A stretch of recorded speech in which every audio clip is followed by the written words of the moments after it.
Wow.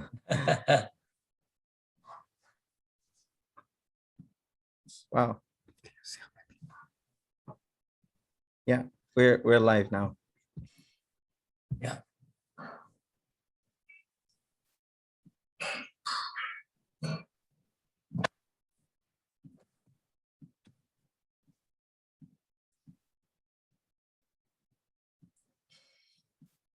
Okay. Hello, everyone. Welcome to the ISBA 2021 World Meeting. And we will kick off the short course with the short course number 1, Bayesian Adaptive Clinical Trial Designs with my colleague, Yuan, and I'm J.Jack from, both of us are from MD Anderson Cancer Center in Houston. So welcome everybody to this short course. And even though we cannot meet in person, I hope that you will gain as much as you can through this short course. Okay, so we have 4 hours from Eastern Time, 1 o'clock to 5 o'clock. And so we'll just get it started. So the first session is about overview of Bayesian methods. So I hope everybody can see my screen. And by the way, we are welcome you submit questions through the Q&A, okay? And we'll try to answer the question at the end of each session. And also at the very end, as you can see, that we have a Q&A time. So this is the agenda for today. So as you can see that we have 6 sessions, and both Yuan and I will take turns to go over all these topics. And we have a short break in the middle, but during this course, of course, that if you need to take off, you can take off and come back. And I believe all this material will be recorded. Now I see there are 84 people, the participant, so that's great. Welcome everybody again, and we will get started. Okay, so again, if you have any question, please submit it through the Q&A session. We were very happy to that you know, if you can get engaged with this short course. Okay, so without further ado, let me start. Okay, so this is the session 1, overview of Bayesian methods. And oh, by the way, let me go back just quickly. As you can see, the first session will take 30 minutes. And after that, then I will pass it to my colleague, Dr. Yuan. He will spend 90 minutes to talk about Bayesian adaptive design, early phase clinical trials. And we'll take a short break. Then I will take 70 minutes to talk about Bayesian adaptive design advanced topics. Then we will have a software demonstration and concluding remark. At the end, we have a Q&A session, okay?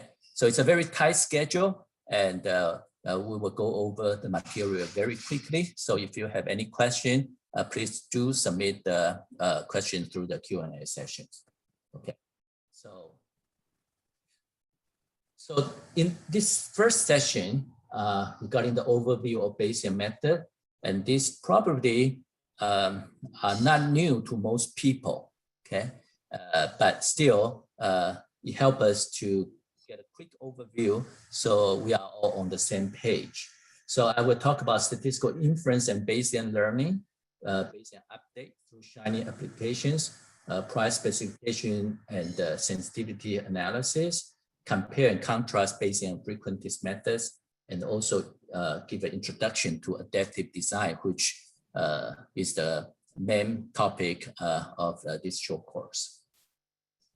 So first, regarding statistical inference and Bayesian learning, I will give an illustrative example on the response rate and compare contrast the frequentist versus Bayesian paradigm. So suppose we have a new targeted agent called MDA01 that's for the metastatic lung cancer patients, right? So when we develop a new drug, we like to know what's the response rate of this new drug. This is unknown, so we denote it as theta. Okay, so theta is an unknown parameter of interest. So how do we try to get an idea about theta? We conduct a phase 2 clinical trial to collect data, and suppose after the trial, we observe 14 responses and 69 responses in 30 patients. Then we want to use this information to estimate the unknown parameter theta from the data. Okay, so under the frequentist approach, we denote theta unknown response rate. Okay, this one is as fixed. Okay, under the frequentist approach, data is considered random and parameter is considered fixed. So we make inference based on the likelihood of data given theta. So for example, I think all of us are familiar with this maximum likelihood estimate. Is try to find out the theta that maximizes the likelihood. Okay.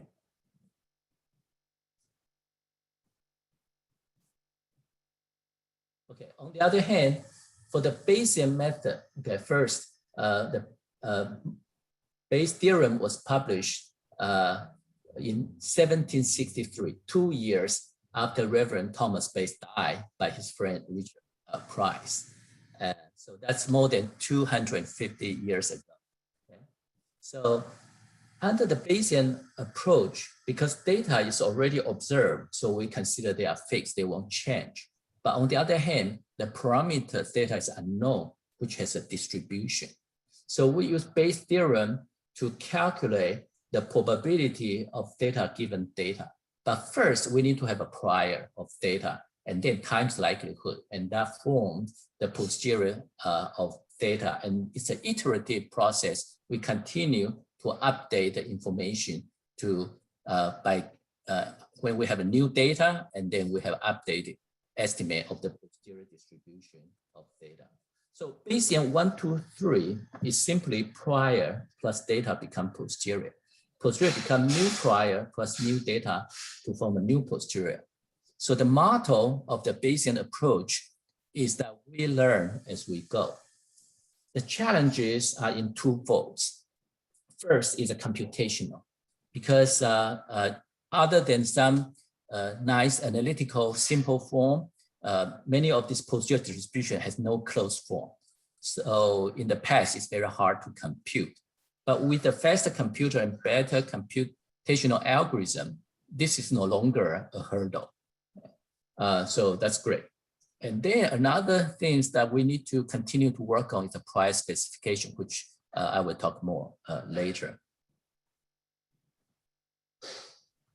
Okay, so again, to summarize this, what we just said, that let's see. Under the frequentist approach, data is considered random and parameter theta is fixed. Okay, but the Bayesian approach is the opposite. Data is fixed and parameter is random. Okay, and under Bayesian 1, 2, 3 is prior plus data become posterior, which forms a new prior plus new data become new posterior. So we learn as we go. Okay. But it's important to recognize frequentist and the Bayesian methods are complementary to each other. So they're just a different view of the same problem. Okay. So for example, I want to use this video to illustrate how it works. Okay. So as you can see that in this figure, okay, suppose we have 30 patients and the number of responses on the side axis, and then we have unknown response rate, theta is on this other axis and density is on top. Okay, so if we have this kind of data, as you can see that, so for example, we can condition on the data, okay, which is the blue line, and then see the density of the response rate, which is the red line. Okay, so for example here, if you condition on 21 responses, then you can see actually the red line the top is at 0.7. All the other way around, right? You can condition on the theta, and then what's the most likely, that is 0.7, what's the most likely number of response, which is 21. Okay. So this just illustrates that the one is related to the other.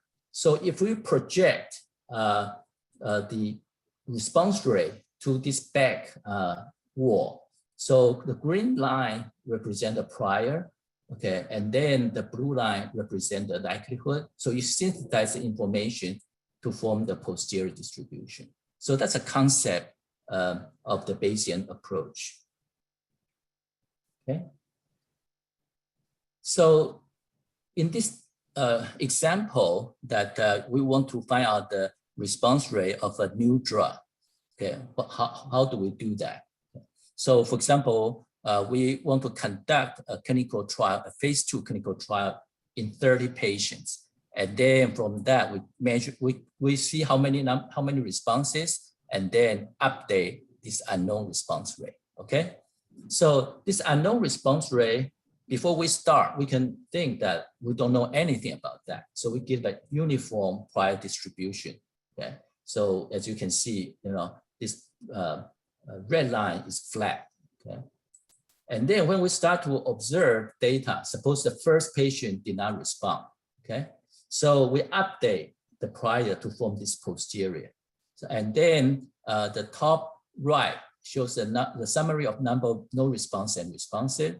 And then on the bottom right, you can see this is a frequentist, 90% confidence interval, okay?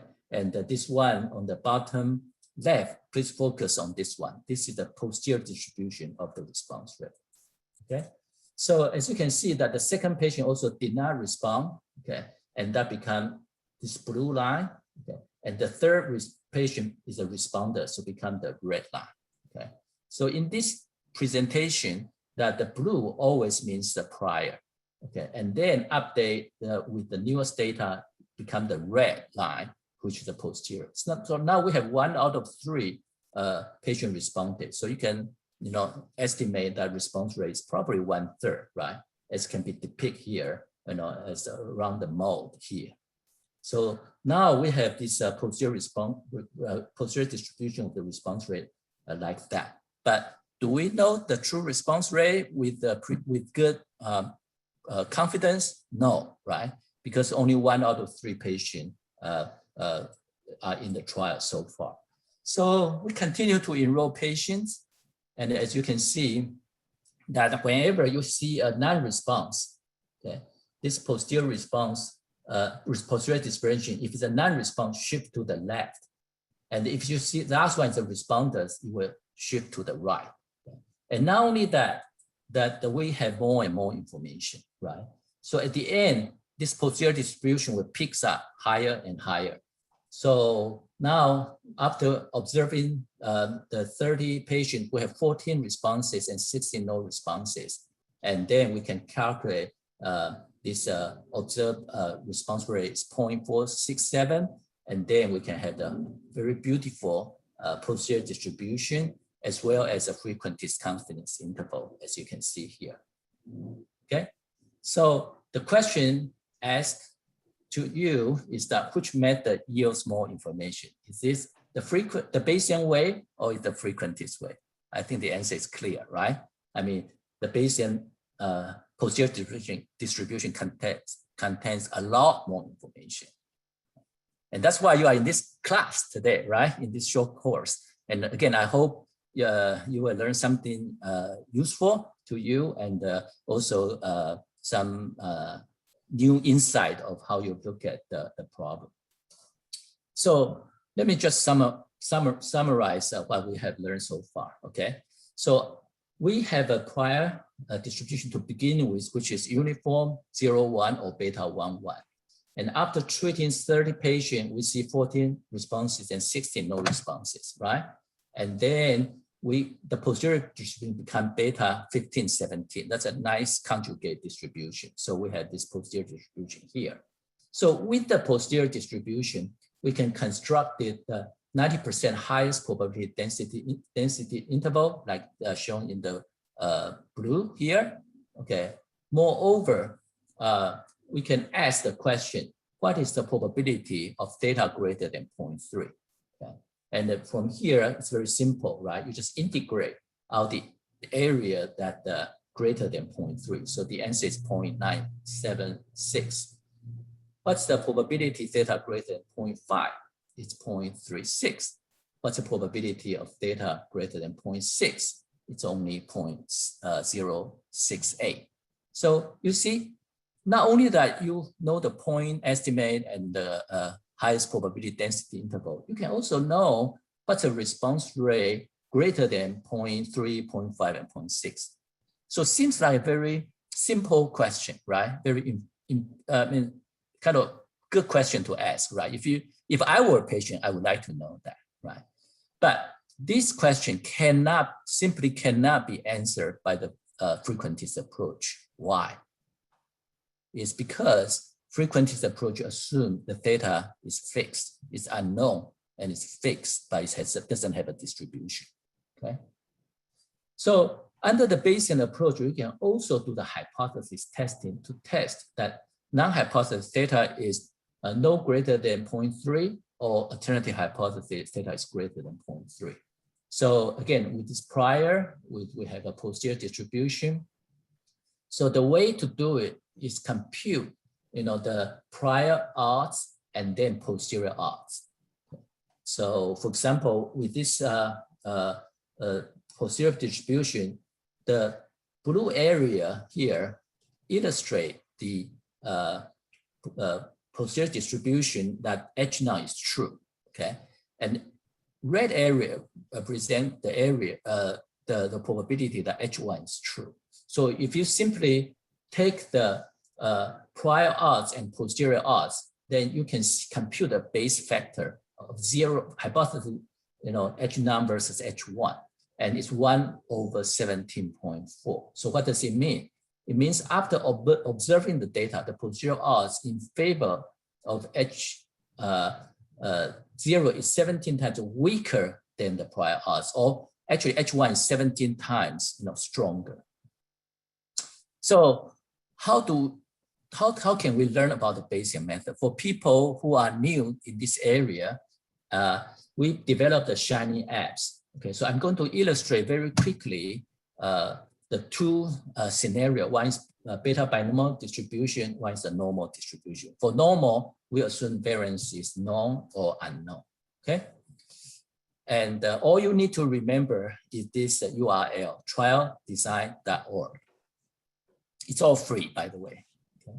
So under the beta binomial distribution, we assume theta is the response rate, the prior distribution is beta A0, B0, and then the R is the number of responses in N patient, right? So R follows a binomial distribution, it's parameter theta and N.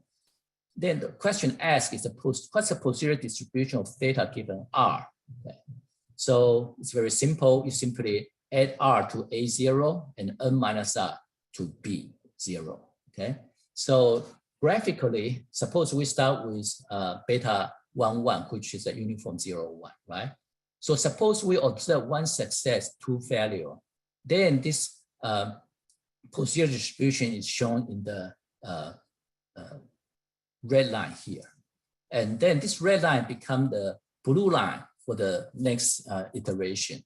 And then in the next iteration, suppose we observe 3 successes and the 2 failures, then this blue line becomes this red line. And then in the Shiny app on the left panel, it just give you the input parameter, and you can just continue to learn, to that way, right? So again, this is what I showed you so far. And suppose you observe 0 success and 20 failures, then you can ask what's the posterior distribution, what's the posterior mean, and what's the 95% credible interval, etc. Right? Okay, so here it is. So suppose you observe 0 success and 20 failures. Of course, this posterior distribution is going to shift to the left and shift a lot, right? Because you have a lot more data point. That's how it works. very intuitive, very simple, and it's very logical. Okay, so Bayesian method is actually closer to our daily thinking and the thought process. Okay, so not only that, you can do the one sample binomial distribution, and you can have two samples, right? Suppose you have control and you have experimental arm, and then again follow the same process. Then you want to update the prior distribution with your data, and then at the end you can compute what's the probability of theta 2 greater than theta 1. Okay, what's the probability that the response rate of treatment 2 is better than treatment 1? So, for example, these are the kind of illustration. So in sample 1, we have 1 success and 3 failure. In sample 2 has 6 success and 4 failure. Of course, the treatment 2 is better than treatment 1, right? But what's the posterior distribution of theta 1 and theta 2? And then also, what is the posterior, what's the probability of theta 2 greater than theta 1? And in the shiny edge, we can vary in prior, we can vary in data, and we can actually start over whenever we have it. Okay, so in this case, we assume, say theta 1 follows beta 1,1 and theta 2 follows beta 0.5. Okay, you can choose anything you like. These are just a prior distribution. So after we observe the data, then this becomes the posterior distribution on the right here, right? So sample 1, 1 success, 3 failure. Sample 2, 6 success and 4 failure. Okay, so you can, not only that, you can calculate that the probability of theta 2 greater than theta 1 is 0.8627. Okay, so let me quickly move into the normal setting.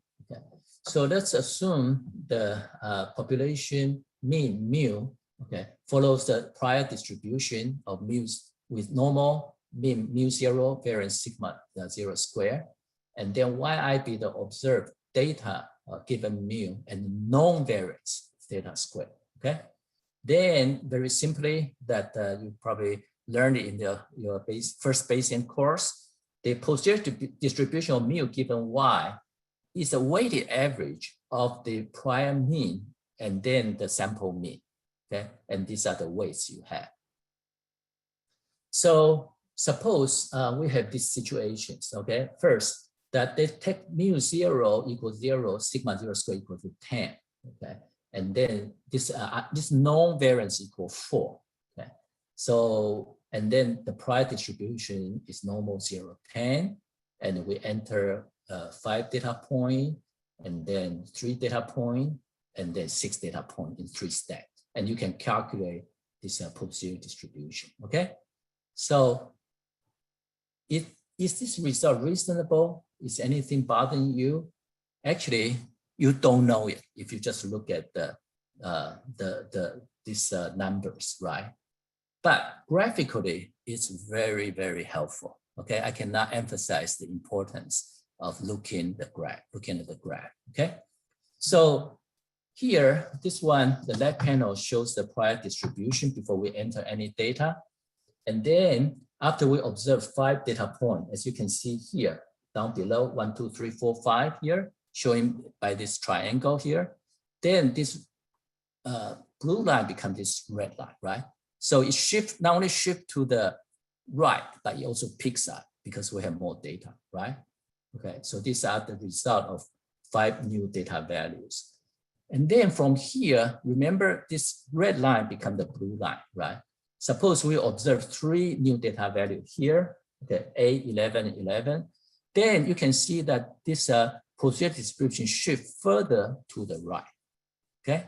And it picks up more because we have more data point, right?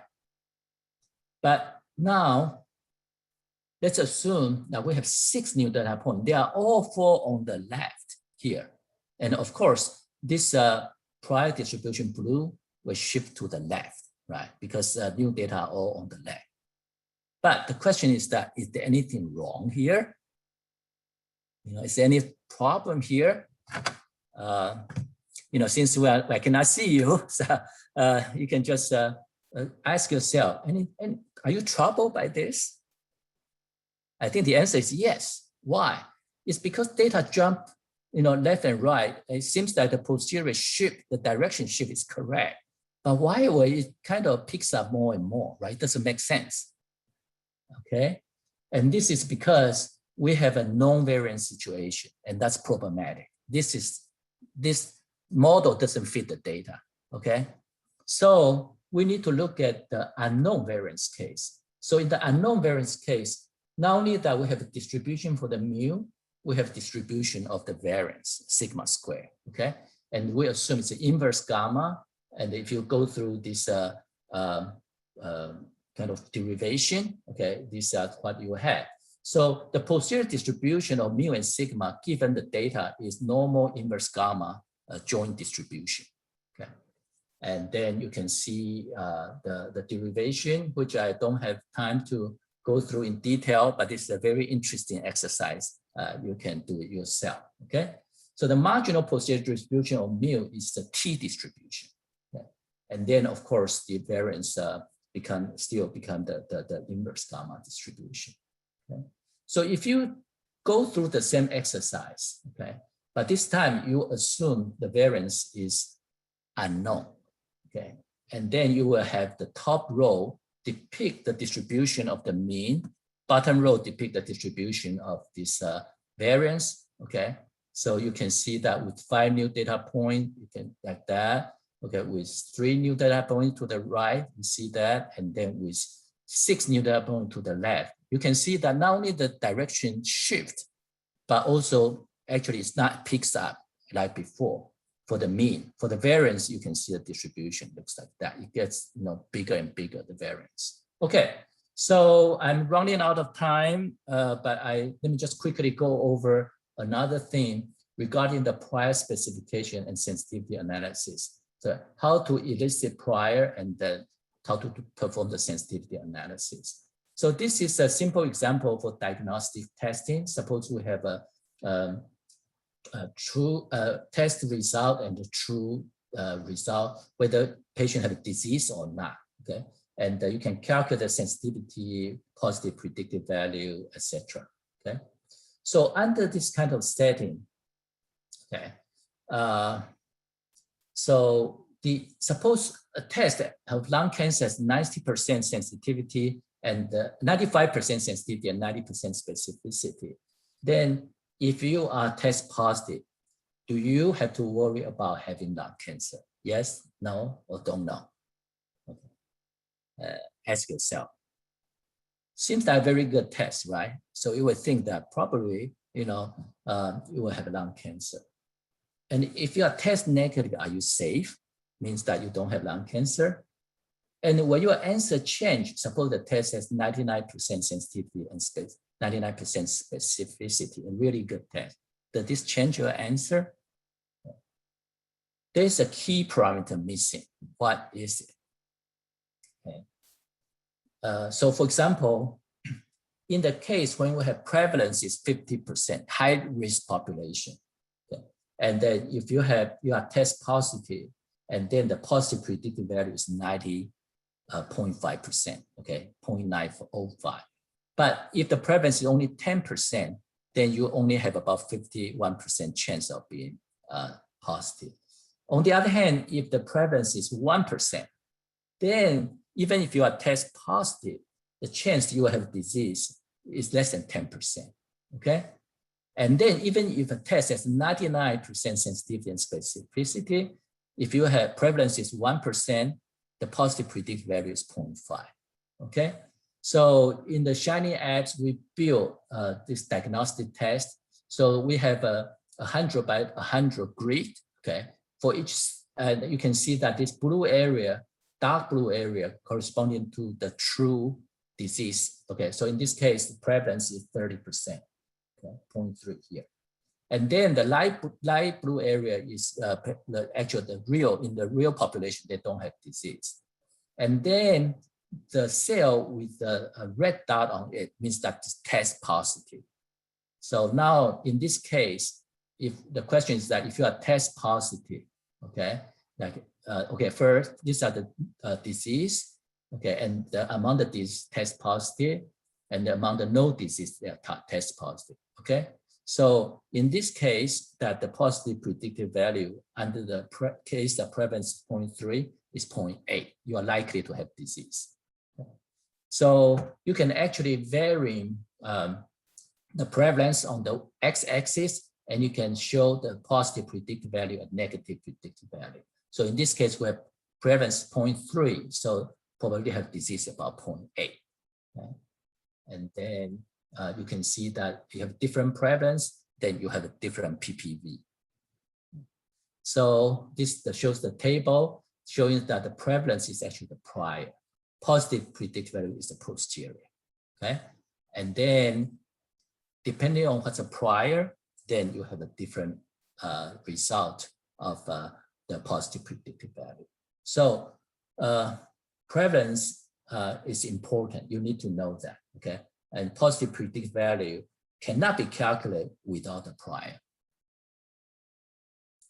But then, how do you know you need to do that? Okay, first of all, the prior specification is not only useful, but it's essential to put the problem into the proper inference. Okay, so I hope I convince you that. But how to choose a prior is still a big challenge.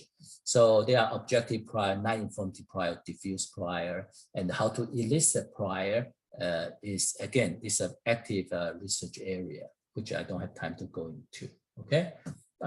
So I want to conclude this part, say that prior is essential for making a proper inference. Prior can be subjective. Being subjective is good because it put the problem under the right context. But you need to choose a proper model. You want to be aware of prior data conflict, and the different prior can lead to different results, and sensitivity analysis needed to gauge the effect of the prior. Okay, so I think I told you what I want to say here regarding the comparison between the frequentist and Bayesian approach. Okay, and I want to say Bayesian approach is ideal for clinical trial. Okay, and it's an actually superior way of making inference, and there are many advantages of Bayesian approach as I listed here, and we will make the video and the slide available. Okay, so you don't have to kind of remember everything here. I think I run out of my time here, but I want to point to you that we have a paper published in American Statistician in 2019, talk about the applying the Bayesian paradigm for drug development. And it's actually a much better and logical approach to make statistical inference and to develop new drugs. Okay, so let me just stop here. Let me see, maybe I'll just quickly go over it. I'm sorry. So this is just give you a simple illustration of the traditional and the adaptive design. And again, the clinical trial is a learning process, so we need to use adaptive design. It would be much better to do that. And next talk, Ying will talk about that. Okay. And there are many different ways of adaptive design, which Ying will go through in detail, like Boeing design in phase 1 and Bob2 design in phase 2. Okay. And I will, after that, I will follow with some more advanced topic of Bayesian design. Okay, so let me just stop here, and sorry, Ying, that I run over a little bit, and let me just stop sharing and pass the time to Ying. Okay. Okay, so let me share my screen.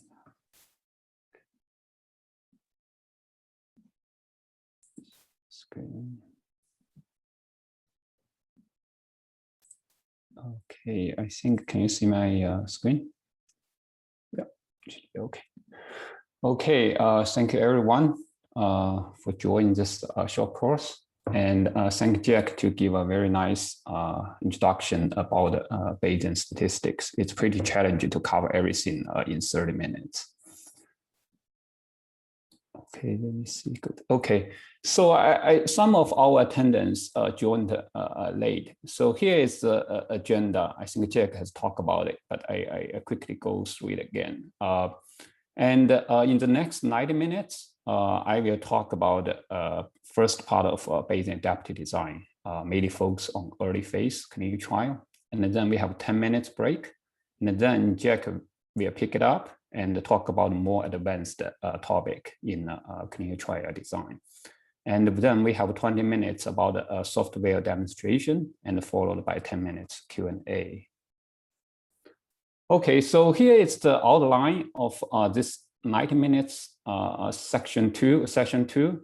And in here, we will mainly focus on phase 1 and phase 2. And specifically, we'll talk about a single agent trial, drug combination trial, late onset toxicity, and find the optimal biological dose. And actually, each of topic can, it's if we want full coverage, it can, take a whole day. So in here, I will, talk some of aspects of those trial and design. And I will, leave some slides you can read it later or reference you can read. And for phase 2, we will talk about the design based on the posterior predicted probability and the posterior probability. Okay, so here it's the pyramid of a clinical trial. It's very to understand that we have more phase 1 and less phase 2 and even less phase 3. So it's very important we make a good design and have a reliable inference in the phase 1 trial. Otherwise, the pyramid is gonna collapse. Okay, so conventionally, and we will start with the phase 1 with the objective to find the maximum tolerated dose. And later on, we will talk about how to find the optimal biological dose, especially for the target agent and the immunotherapy. Okay, so here is the typical dose toxicity curve. When we have a higher dose, we see toxicity increase. So the objective here is we have a target toxicity rate. For example, we're trying to find the dose with the toxicity rate 20%, 30%. And basically what we do is we shown here the target toxicity rate. We're trying to find a dose which have that specific target toxicity rate. So this is the whole goal to finding the MTD. And there are many methods has been proposed for phase 1. And they can be classified into 3 classes. And this will help us to understand what's the basic characteristic of each type of design. And they are algorithm-based design, model-based design, and the model-assisted design. For algorithm-based design, sometimes we also call it conventional design. And a typical example is 3+3. And here I won't spend a ton on it. I think everyone know what it is. And such design, its advantage is it's very transparent. Everything is pre-specified. It's just a rule-based and easy to implement. But as we know, it has a poor performance. So statisticians develop a model-based design. And the basic idea is very natural. And we come up with a dose toxicity model. So for example, we can have a logistic model, right? And describe how toxicity change with dose. And then based on the trial data, we continuously update our estimate of this dose toxicity model. And once we have the estimate and we can make a adaptive decision, should we escalate dose, de-escalate dose, or we continue to treat the patient at the current dose. And a typical example of model-based design, including the CRM and its extension, like escalation with overdose control and Bayesian logistical regression model. And the later two are quite similar to the CRM. The difference is they use a slightly different model. For example, from 1-parameter model, change to 2-parameter model, and also change the definition slightly. And the simulation shows, and many studies shows, the model-based design has a superior performance, but they are less transparent and difficult to implement. So here I'm gonna go through one example to understand what's model-based, what's the basic feature of model-based design. So here are some simple notation. We assume there's J doses under investigation, D1 to DJ.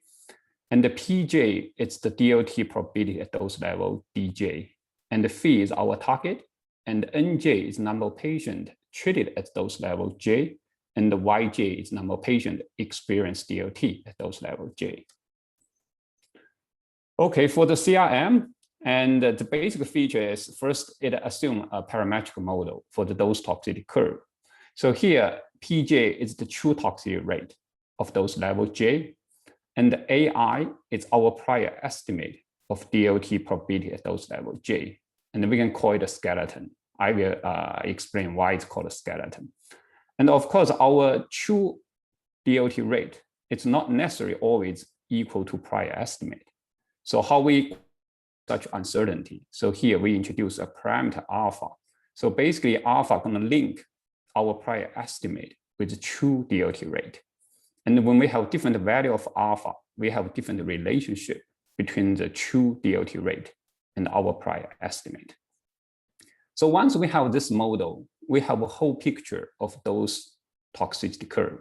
And what we do is after each cohort of patients are treated, and we update our estimate of this model. Basically, we update our estimate alpha, and then we get estimate of toxicity at each dose level. And then we can make a dose escalation, de-escalation decision. And the estimation itself is pretty straightforward because the data is binomial, right? We treat the NJ patient, we have YJ have toxicity. So this is a simple binomial likelihood. And then based on Jack have introduced, so we can apply the Bayes rule and calculate what's the posterior mean estimate of toxicity rate at dose level J. And here F alpha is the prior. Okay. So here I'm gonna demonstrate how it works. And so this is before we start the trial. And for example, we have a phase 1 trial, there are 5 dose levels. And we have 5 prior estimate for each dose level, right? So this is the alpha show at the beginning, A show at the beginning. That's why you call it a skeleton. So this shows the basic structure of those toxicity curve or our structure of the model. So let's say we start the trial at dose level 1, we treat 3 patients, there's no toxicity. So right now we have some data, and we want to update our estimate of those toxicity curve and to guide our decision. So presumably, because we treat the patient, there is no toxicity, we may fit the model. So this curve will go down, right? Because toxicity seems not that high. And in this case, based on this estimate, we will say dose level 3 seems to have a target toxicity rate, 20%. So in this case, the natural decision is we're gonna escalate dose. And in practice, we typically don't allow dose skipping because it's too risky. So most we do, we escalate to the next higher dose. We at dose level 2, we treat 3 more patients, and there is no toxicity. Right now, we have data from 6 patients, so we can update our estimate again. So supposedly the curve going down because we don't see any toxicity yet. And based on this new estimate dose toxicity curve, right now, the curve tell us, the estimate tell us, dose level 4 most likely to be the MTD. So in this case, the natural decision is we're going to escalate dose to dose level 3. And then we treat 3 patients. Let's say there are 2 patients had DLT, and right now we have more data. We have 9 patient data. We can fit the model again and update our estimate. And in this case, because we see quite a toxicity, this curve, we are going up the estimate. So in this case, the decision right now, based on the estimate, we will see those level 2 most likely to be the MTD. So in this case, the natural decision is we're gonna de-escalate those. So this illustrated basically how the model-based design works. No matter it's a CRM or more complicated EVOC or a BLRM design, all the model-based design follow the same logic. And we can see here slide shows some advantage and the disadvantage of model-based design. And first, it has very solid statistical foundation. We have a statistical model, and we do estimate, continuous update our estimate. And it's flexible and efficient. And also, a lot of study shows it has a better performance than algorithm-based design, such as the 3+3. But from that procedure, you also can see there are some drawbacks.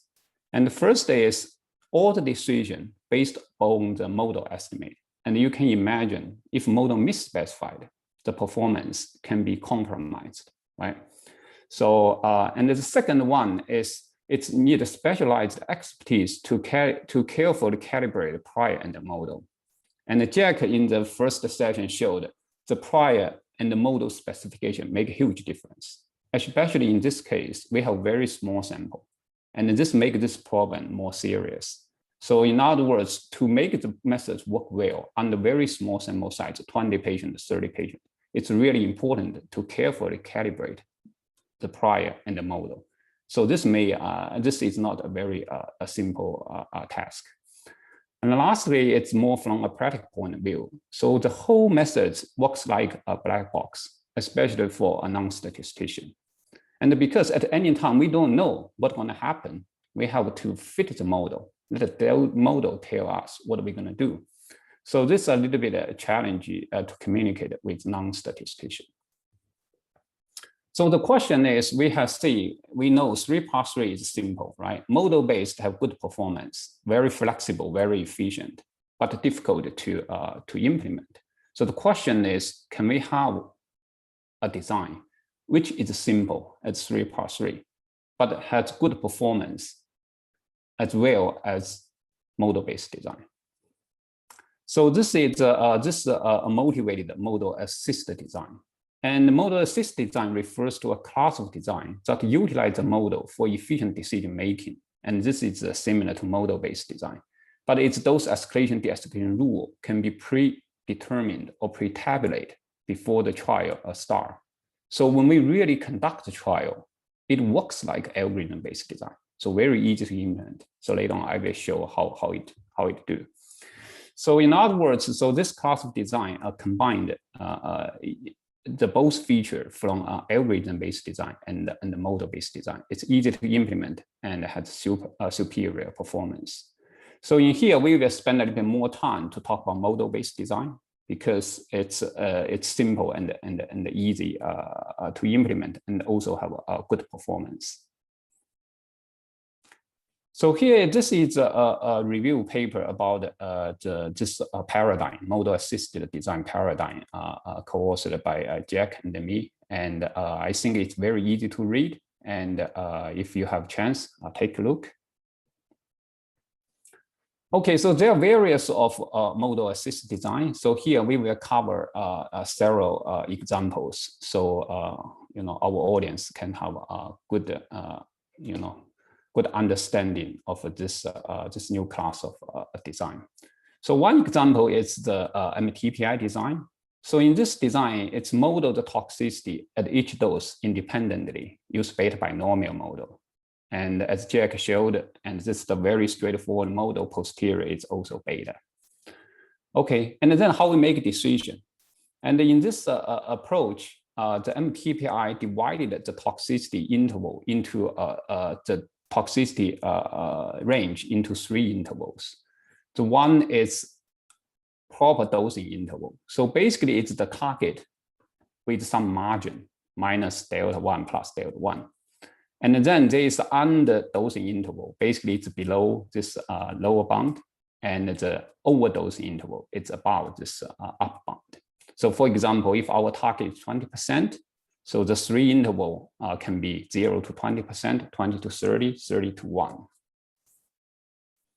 Okay, so how to make a decision? And MTPI depends on this quantity called a unit probability mass. What it do is defined is that we calculate the posterior probability, the true toxicity rate within a certain interval divided by the length of that interval. So for example, if we look at underdosing interval, and this is the interval, right? 0 to phi minus delta 1. And so this part is the posterior probability, how likely the truth located in this interval, and then divided by the length of that interval. And then the other two for proper dosing and underdosing are defined in a very similar way, and the probability divided by the length. Okay, so graphically this can be shown in this way. And this green, it's acceptable or proper dosing interval. This is the underdosing, this is the overdosing. And we calculate the area under this curve. So this is posterior distribution. So basically it's an area under the curve, it's the posterior probability located in this interval, and then divided by the length. And you get 3 UPM. And for this one associated with underdosing, proper dosing, and overdosing. And the decision making is based on which one has the highest value. So if the underdosing UPM has the highest value, and the design will escalate those. If the proper dosing one have the highest value, it's going to stay the current dose, treat the new patient. If it's the overdosing UPM has highest value, it's going to de-escalate those. And because the UPM can be pre-tabulated for each possible, pre-calculated for each possible outcome, and all the decision can be pre-tabulated like this, right? Because given a fixed sample size, we know all the possible outcome. You have 0 DLT, 2 DLT, up to n DLT. And for each data, and we can do posterior beta binomial model, and we can get posterior distribution. We can calculate the UPM for each interval. And then we can see which one have highest value. So we can tabulate the decision a priori.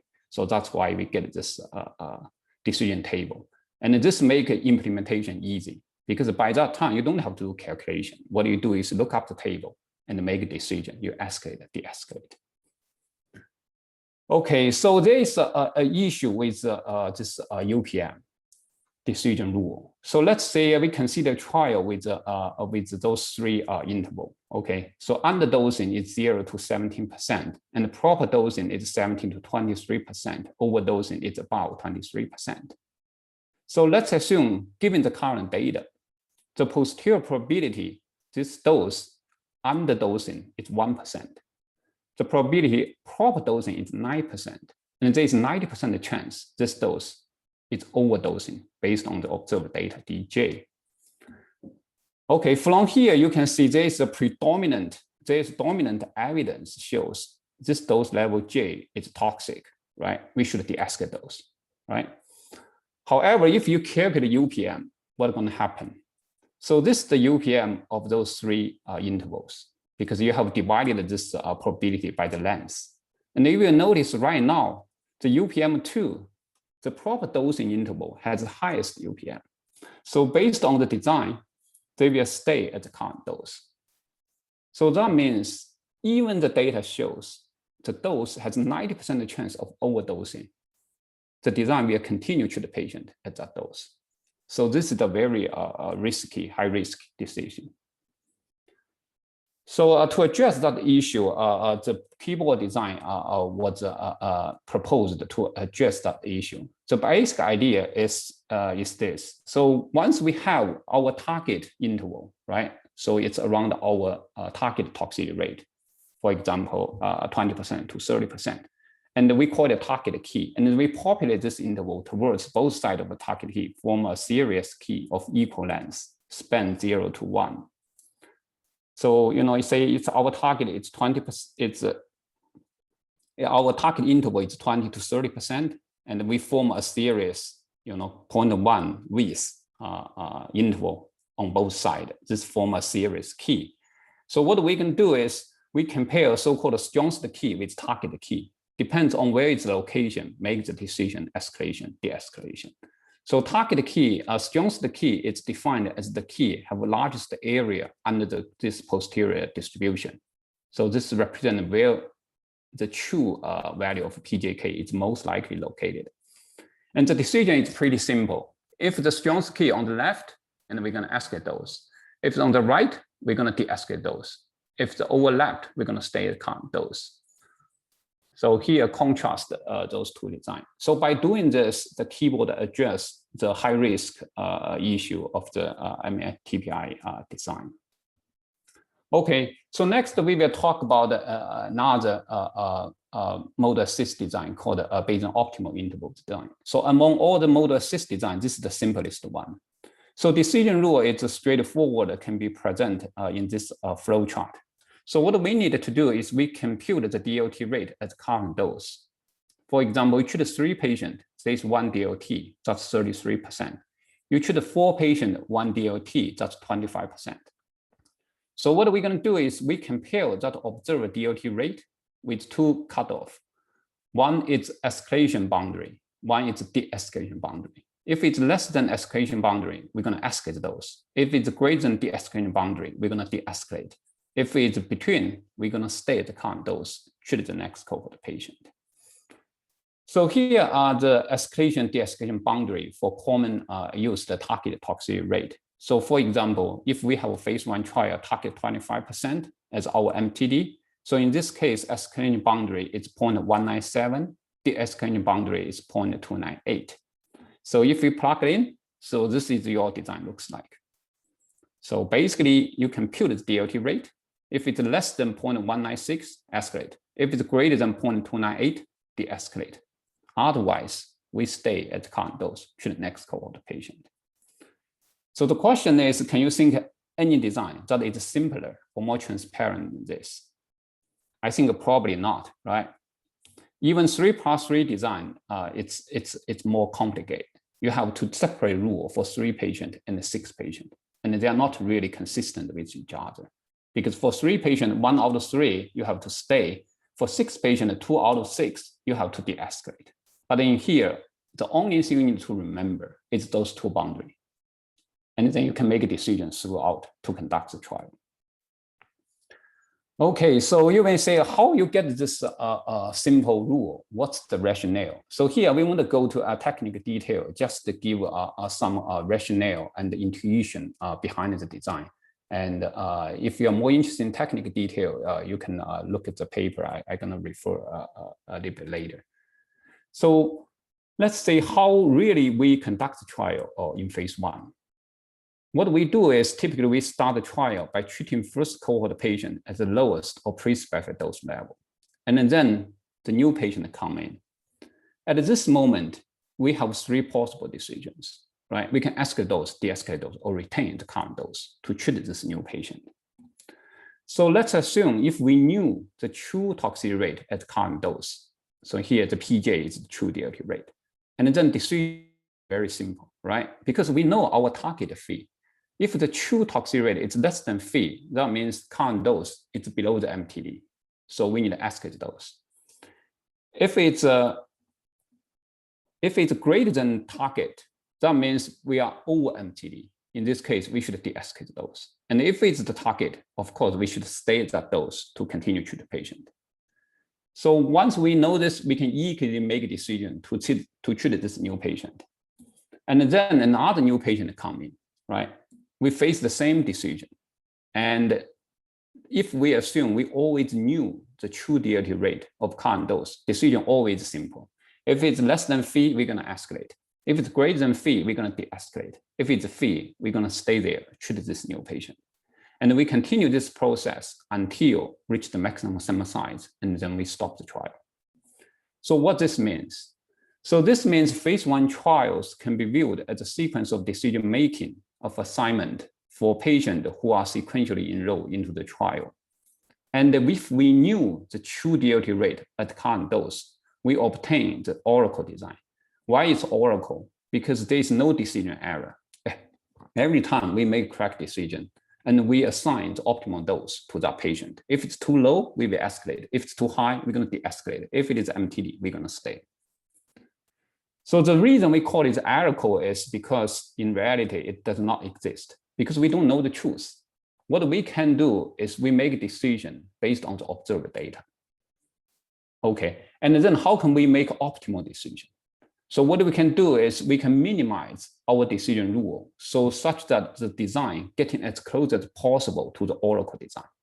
And then if you go through all the exercise, write down the decision rule, decision error, and calculate, optimize it. And the solution is the Bayesian design I showed at the beginning. Very interesting. The design, it's really simple. The optimal solution is really simple, just 2 cutoffs. And also this design also have a Bayesian and frequency dual interpretation. So those 2 cutoffs corresponding to the decision making based on the base factor is also corresponding to the likelihood ratio test. So that's why it have a very nice Bayesian and frequentist interpretation. So this is always, I like to describe the model assist design, So it's not simple if you look how it's derived. So in the back end, chef works really hard, prepare a meal. But for user, it's very simple. Come to you, it's just a very nice meal. You just have to enjoy it. All the work has been done behind the scene by the shelf. Okay, so this simplicity brings quite a bit unique practice advantages for Bayesian design. And first, it's very easy for clinicians and the regular agents to evaluate the safety of the trial, because its rule very simple, right? If the observed toxicity rate greater than the escalating boundary, I will de-escalate. That's my safety rule. And it's transparent, everyone to understand it. So for example, if the target toxicity is 25%, and we know the design will guarantee de-escalate if the observed toxicity rate is higher than 29.8%.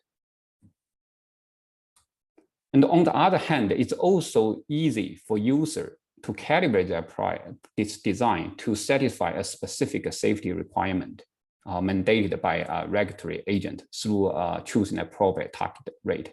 So for example, we want to test a new agent and a new compound. And the FDA come to you, say, okay, for this disease and the new compound, for safety, if the observed toxicity rate greater than 25%, you must de-escalate. So in this case, how you do it? Very simple. You just choose target 21%. And in this case, your de-escalating boundary is going to be 25%. So that means your design automatically satisfies this safety rule. And this safety rule can be easily understood by everyone, right? But you can imagine for model-based design, so this can never be guaranteed and very hard to do. Because what's going to happen depends on your model specification, based on all your data, based on your estimate, based on your prior. At one moment, it may de-escalate, but on the other moment, it may not. Depends on how the data fits the model, how model close to the truth. But in this case, it's simple. We can easily do it. So how about performance, right? It's very simple. And can it compete with model-based design? So this is a review paper reviewed commonly used novel design, including model-based like CRM, UVAC, BORM, and also model-assisted design like MTPI, Boeing, and the keyboard. So here is the conclusion of this comparative study. So it says the Boeing is more intuitively transparent and yields competitive performance comparable with the CRM, but is simpler to implement and free issue of irrational dose assignment caused by model misspecification. So I think if you're interested, I will strongly recommend you read this paper, very easy to read. Okay, so just the design, and although the model-assisted design it's relatively new compared with the model-based design, like CRM proposed in 1990, more than 30 years. Model-assisted design mostly proposed in last 5 or 10 years, but it already has been used in a variety of trials. So here shows, in all kinds of tumor and also non-oncology trial. And in this review paper I showed before, given some specific example with clinical trial GOV identifier trial. And if you are interested, you can take a look. It covers all kinds of cancer and non-cancer trials. Okay, so the other, I think, pretty hot and trend topic people always discuss is how can we use historical data and the real world data. And in that front, model-assisted design can also be used to address those issues and improve efficiency. And due to time limitation, I won't go into the detail. And here shows a reference at the bottom. How can we do that for the model-based design and the model-assisted design? And the basic idea, what we do is we can elicit prior estimate of those toxicity curve that can be based on the historical data, based on the real world data. And then we incorporate that estimate. We call it skeleton. Basically, it's like I introduced at the beginning about the CRM, our prior estimate. And then we attach this prior estimate with the effective sample size to incorporate that information into current trial to improve efficiency. Okay, so we have talked about mainly about the single agent phase 1 trial. And as we know, a lot of time, we have to use drug combination because it's a synergistic effect, and a lot of time it's more effective. And right now, actually, most of trial, involves drug combination. So for combination, there is also numerous methods available for drug combination trial. And in general, they can also be classified into a model-based design and a model-assisted design. And because it's more complicated, there really no good so-called algorithm-based design like 3+3 to do it. And in here, I list some model-based design. And the basic idea is very similar to the CRM. And we assume dose toxicity curve. But in this case, it will be more complicated, right? It's not curve, it's surface. Because you have drug A, you have drug B. And then what you have is you describe how the toxicity probability change with the dose of drug A and the drug B. And in a simple case, you can think a logistic model, right? So you have toxicity probability. And on the right-hand side, you have dose of drug A, dose of drug B, and the interaction between drug A and drug B. So that means the basic idea is very similar to the CRM, but you have to use a more complicated model to capture the impact of two drugs and their interaction. And after that, the decision rule very simple. What you're going to do is once you treat the patient, you get new data.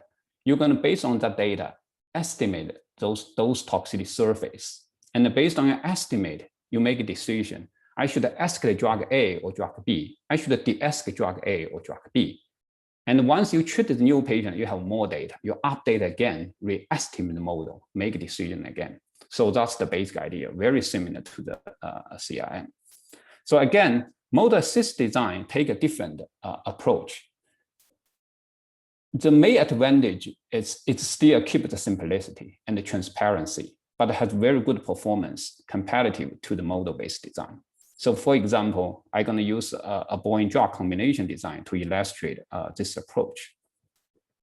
So for drug combination design, it's proposed by Lin and Ying in 2007. It makes the dose escalation, de-escalation use the same rule as the single agent Bayesian I described. So basically, we look at the DLT rate at current dose. If it's less than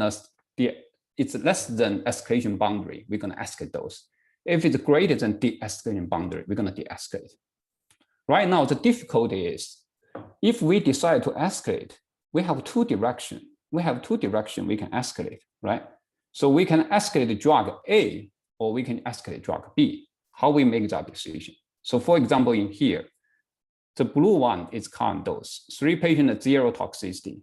Based on the Bayesian rule, we want to escalate. But we have to decide how to escalate drug A or drug B. So in this Bayesian combination design, the rule is very simple. So we're going to escalate the dose, which one have highest positive probability located in this acceptable interval. So we have, basically it's between the escalation, de-escalation boundary. And we just can calculate this based on the beta binomial model. So we calculate how likely, which one more likely to be acceptable. And then we will move to that dose.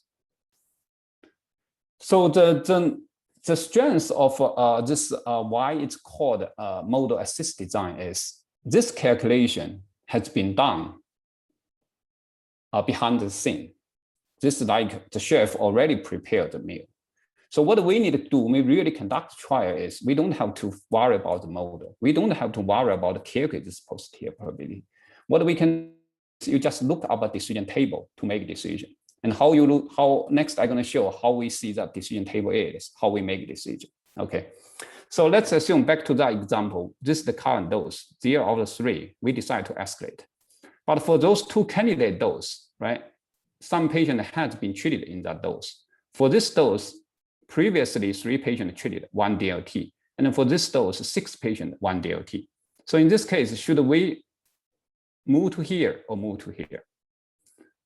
So in this Bayesian combination design, the decision can be easily made by this lookup, this desirability table. So in here, in this table, it's numerated number of patients treated and the number of DLT and its desirability score. So recall in the previous example, we have 2 candidate dose. One of them treated 3 patients, 1 DLT. Look up the table. The desirability score is 11. So the other one is treated 6 patients, 1 DLT. The desirability score is 14. So in this case, we're going to move to this dose.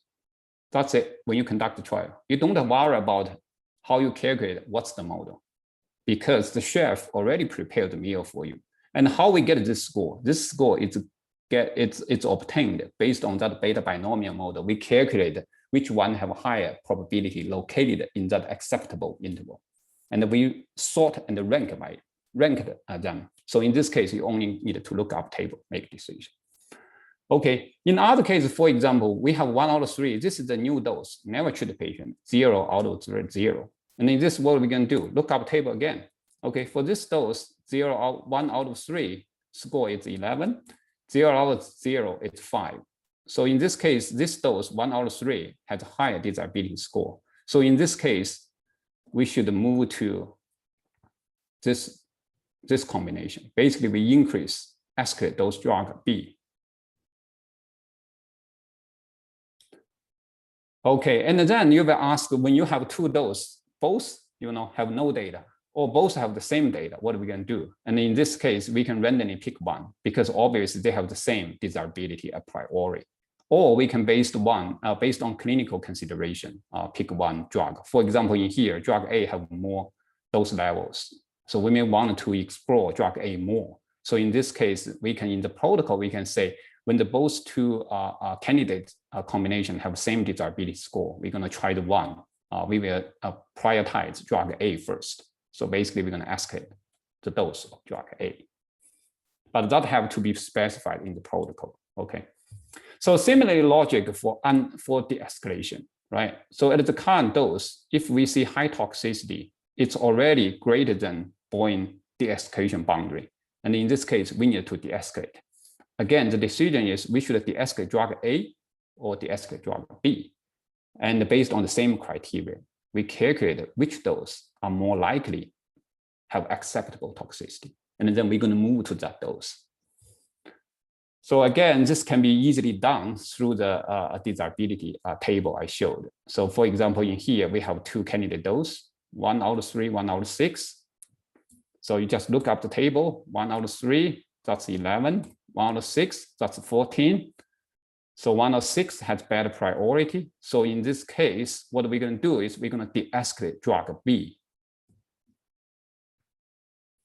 Okay, so here is some examples. So this is the ongoing trial based on this combination, Bayesian combination design. And if you're interested, you can take a look.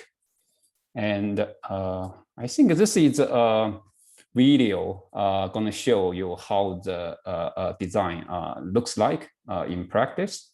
So, okay, in here, so we have, for example, we have a 4x4 drug combination trial. Okay, so this drug B, this drug A.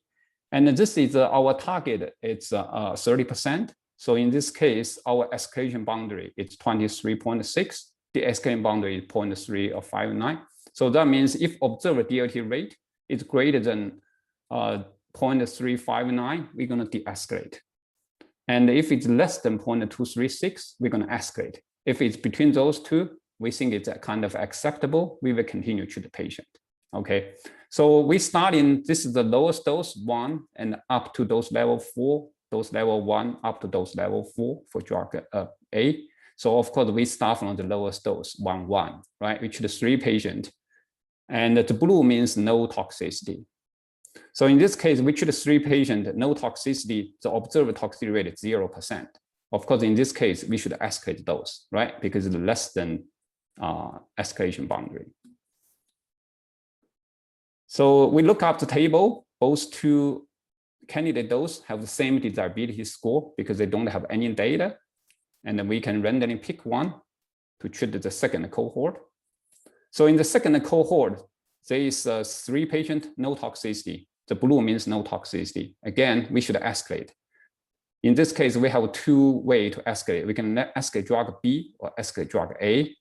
Again, this is a first start of the trial, no data, right? So in this case, we're going to randomly pick one and treat the third cohort patient. So again, we need to escalate, no toxicity, escalate again, and then we random pick one. Okay, at this moment, we treat 3 patients, okay, at this combination, 3, okay, dose level 3 for drug A and dose level for drug B, and we treat 3 patients, do 2 DLT. So this is the observed toxicity rate. It's greater than our de-escalation boundary. So in this case, we should de-escalate, right? So right now the decision is we can drug B go here, or we can de-escalate drug A go to here. How we make a decision? So you look up at that desirability table. Okay, this one have higher score. So in this case, we should de-escalate drug B. So you're gonna treat the 3 more patients here. And this 1 out of 6, and this is the observed toxicity rate, 16.7%. It's lower than our de-escalation boundary. We should escalate. Again, we look up which candidate have a higher score, and we continue this process. So you can see every time if the number shows desirability score, and then you make up your decision, you escalate, de-escalate which drug. And you continue this process until you reach the maximum sample size. And in this moment, you stopped. And you can see we're going to pick up this dose, drug A level 3, drug B level 2 as our MTD.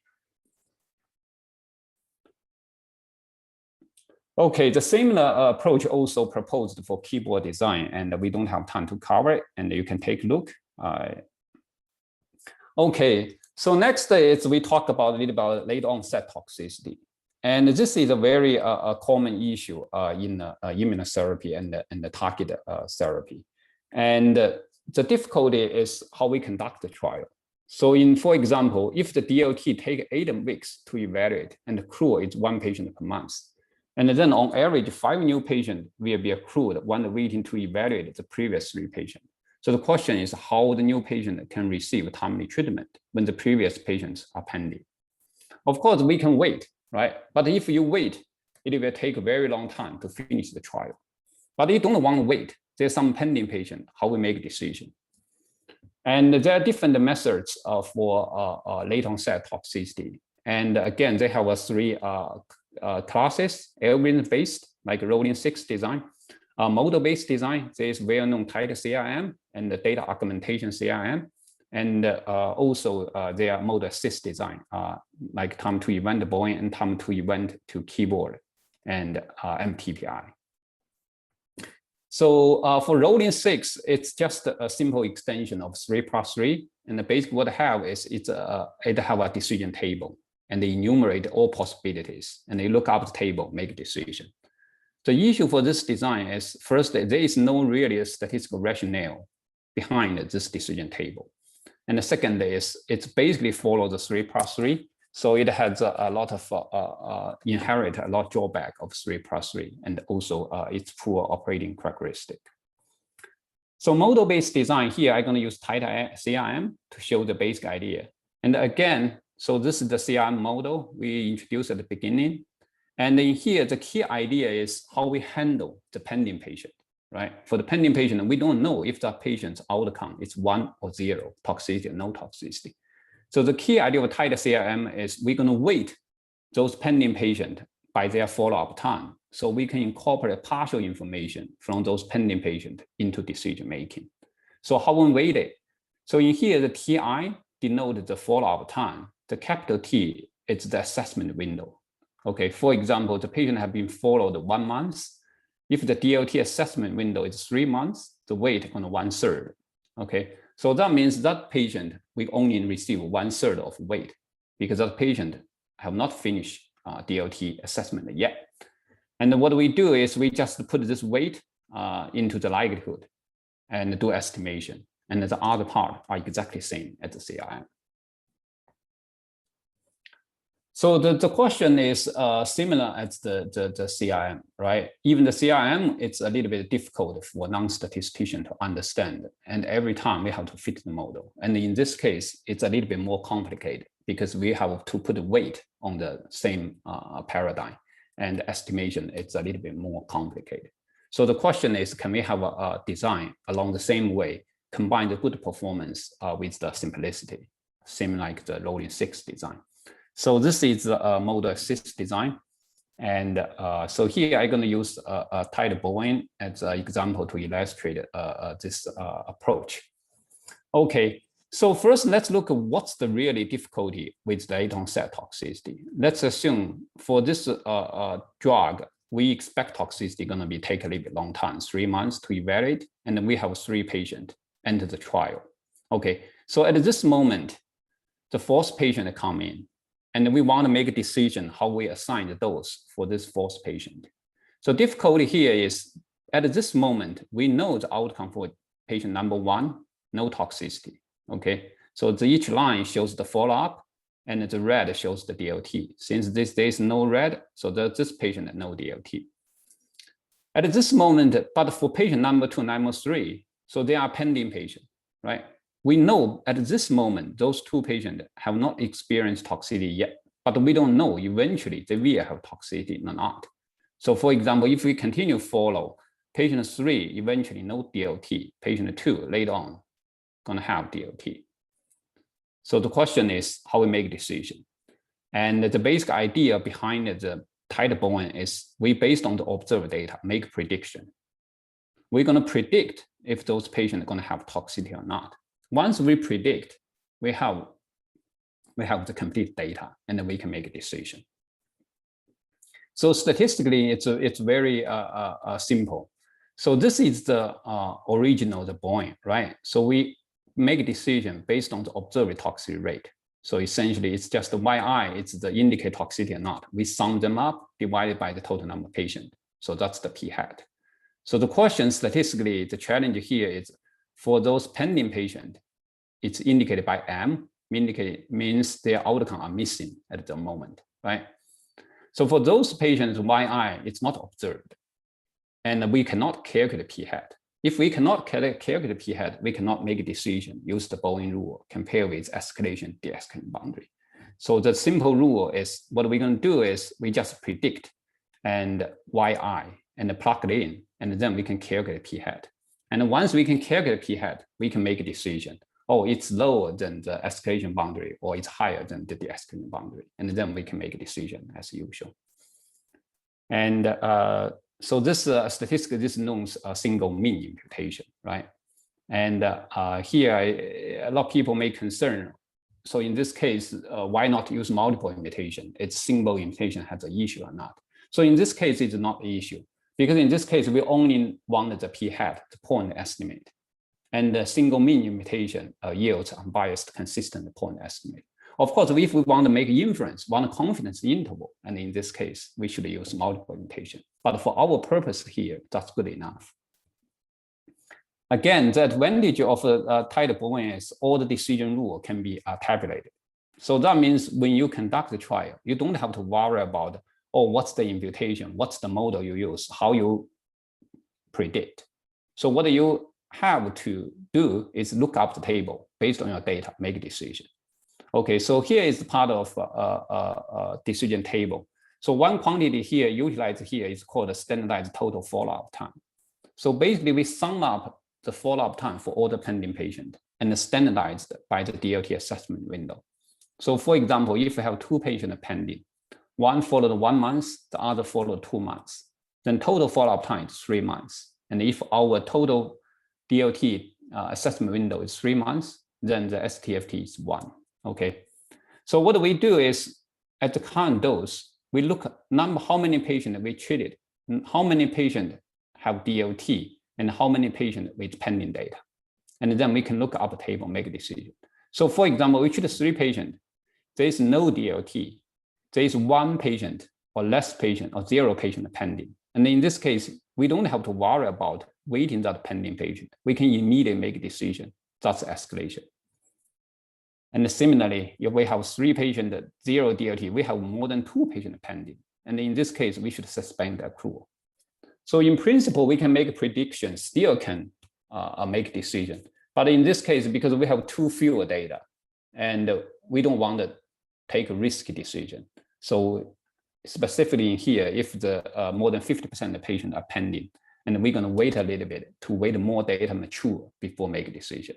So this is to increase the design reliability, and also that's make perfect sense in practice. If you only have, see one patient, you want to make prediction how reliable it is. So more interesting is this line. Okay, for example, we treat 3 patients, 1 DLT, 1 patient pending, and in this case, the decision gonna depend how long we followed that pending patient. If STFT greater than 0.88, we're gonna stay at current dose. If it's less than 0.88, we're gonna de-escalate. So why this happen? And an easy way you can imagine is, if that pending patient only followed a short period of time, and in that case, that patient have quite a bit of chance to have toxicity, right? So if that patient have toxicity, we're gonna have 2 out of 3 toxicity. So that's gonna too dangerous. And in this case, we will de-escalate. However, if that patient already finished 88% of follow-up, so that means the chance that pending patient have toxicity is very low. And in this case, to shorten the trial duration, we can immediately make a decision. We can stay at that kind of dose, treat 3 more patients. So that's the basic rationale behind it. And I think I can quickly play this video. So, okay, so this one is, we have a trial with 5 doses, okay, 1 to 5. And this number of patients treated at each dose, number of toxicity, number of pending, and what's the STFT for the pending patient. Okay, and this axis shows the time, okay, when the patient arrival. So for example, first patient arrival time 0, second, time 15, day 15. And for each patient, so if we have this gold color, so that means that patient outcome is pending. Okay, if it's blue, no toxicity. If it's red, that's toxicity. And the circle outside shows the follow-up for the patient. So for example, for this one, we have fully circle, green circle. That means this patient has finished the DLT assessment. The partially means that patient partially followed. Okay, so you will see with the time moving, this circle will go into fully circle. And again, so this is the Bayesian escalation de-escalation boundary. So you will see, okay, this new patient come in, and because of the time moving, all the patients have longer follow-up time. So in this case, 3 patients, 0 toxicity, 2 pending. So this is how STFT change. And this is how the new patient come in. So you can see in this case, I think we can back a little bit. So this is the first cohort, this second cohort. You can see, and then this third cohort come in, right? You can see for this second cohort, patient only partial followed. They are circle not completed. But in this case, we don't have to wait. We can immediately make a decision because 3 patients, there's 1 DLT, 2 pending, and then we have to wait a little bit. And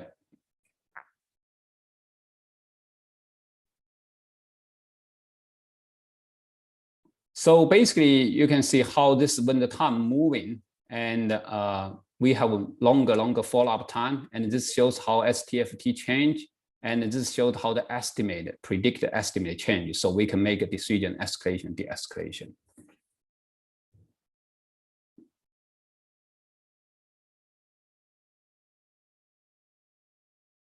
So actually, when you conduct the trial, actually it's pretty straightforward, as I showed in previous slides. You just do calculation, look up the table.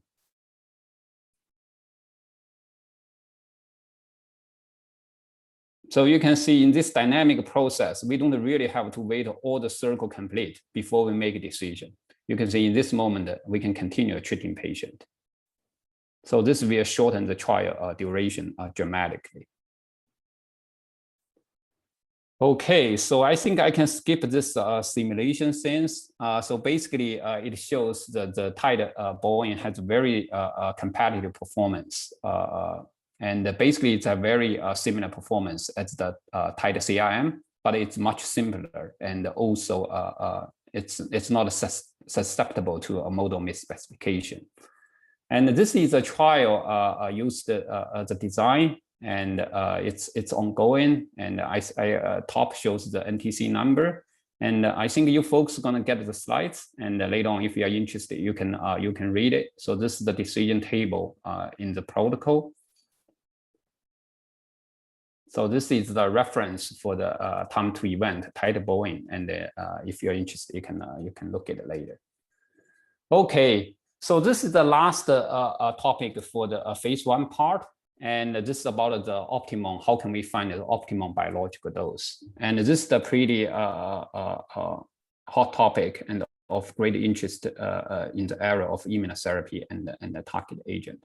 So the rationale is, the efficacy may not monotonically increase the dose. So in this case, it doesn't make too much sense still trying to find the MTD. For example, in this example, so the blue one shows toxicity curve and the red one is efficacy curve. So if our target toxicity rate is still 30%, in this case, we will select those level 3 as the MTD. But if you look at those efficacy curve, you will say actually dose level 2 is better, right? Because it have very similar efficacy as dose level 3, but much lower toxicity. So in this case, it's motivated why we care about optimal biological dose. So again, so there's many design can be used to find optimum biological dose, and again, they can be classified into a model-based design and model-assist design. And for example, Affitox, it's well-known model-based design, and there's also non-parametric phase 1/2 design.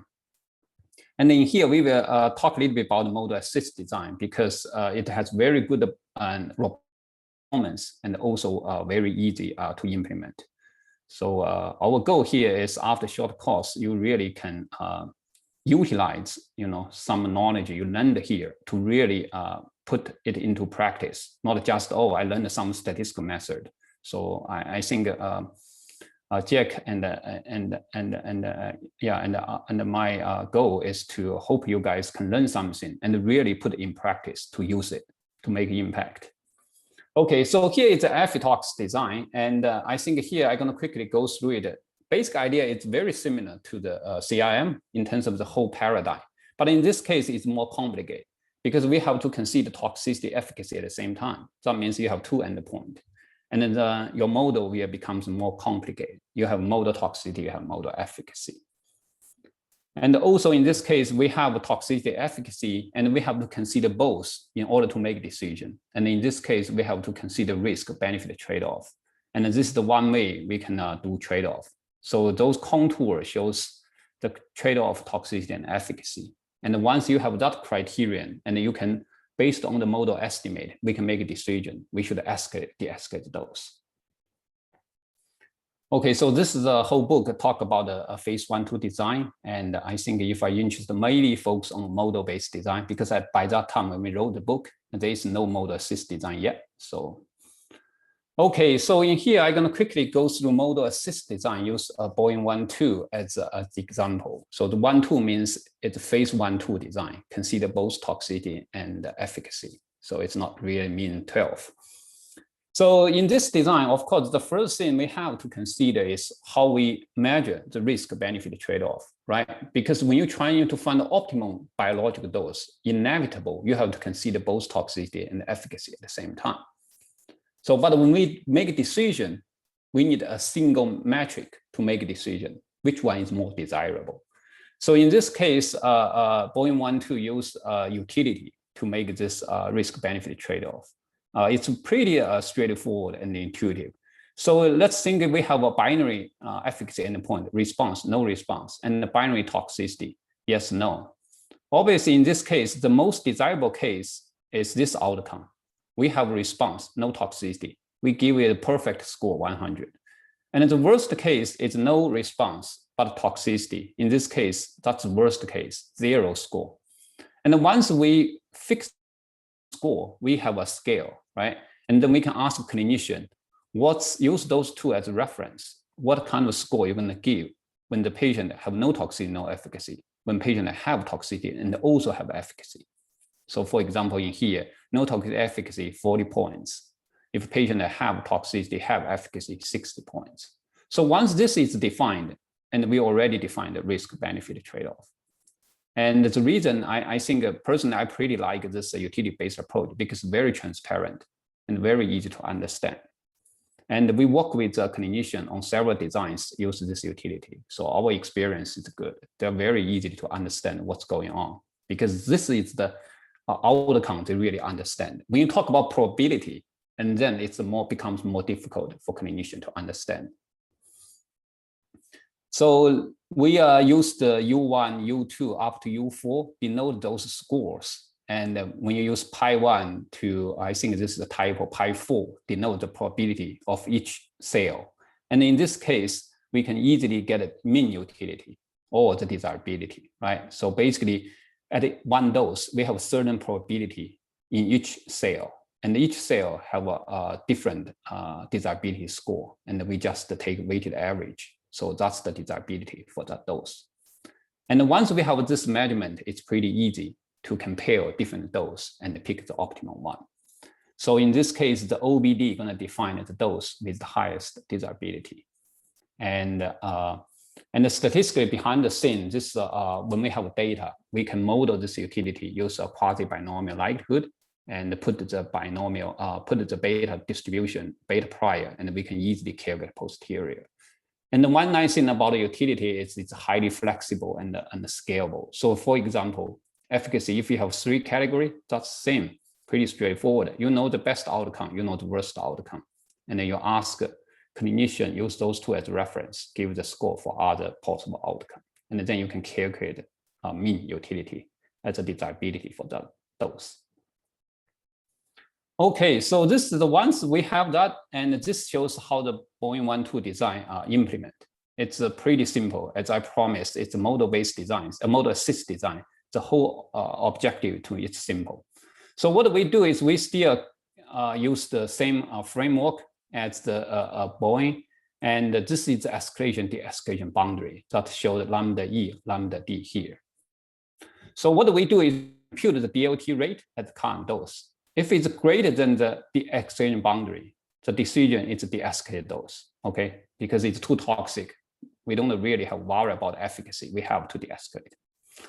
Okay, so in this case, if the DLT rate at current dose is less than the de-escalation boundary, that means the current dose is pretty safe.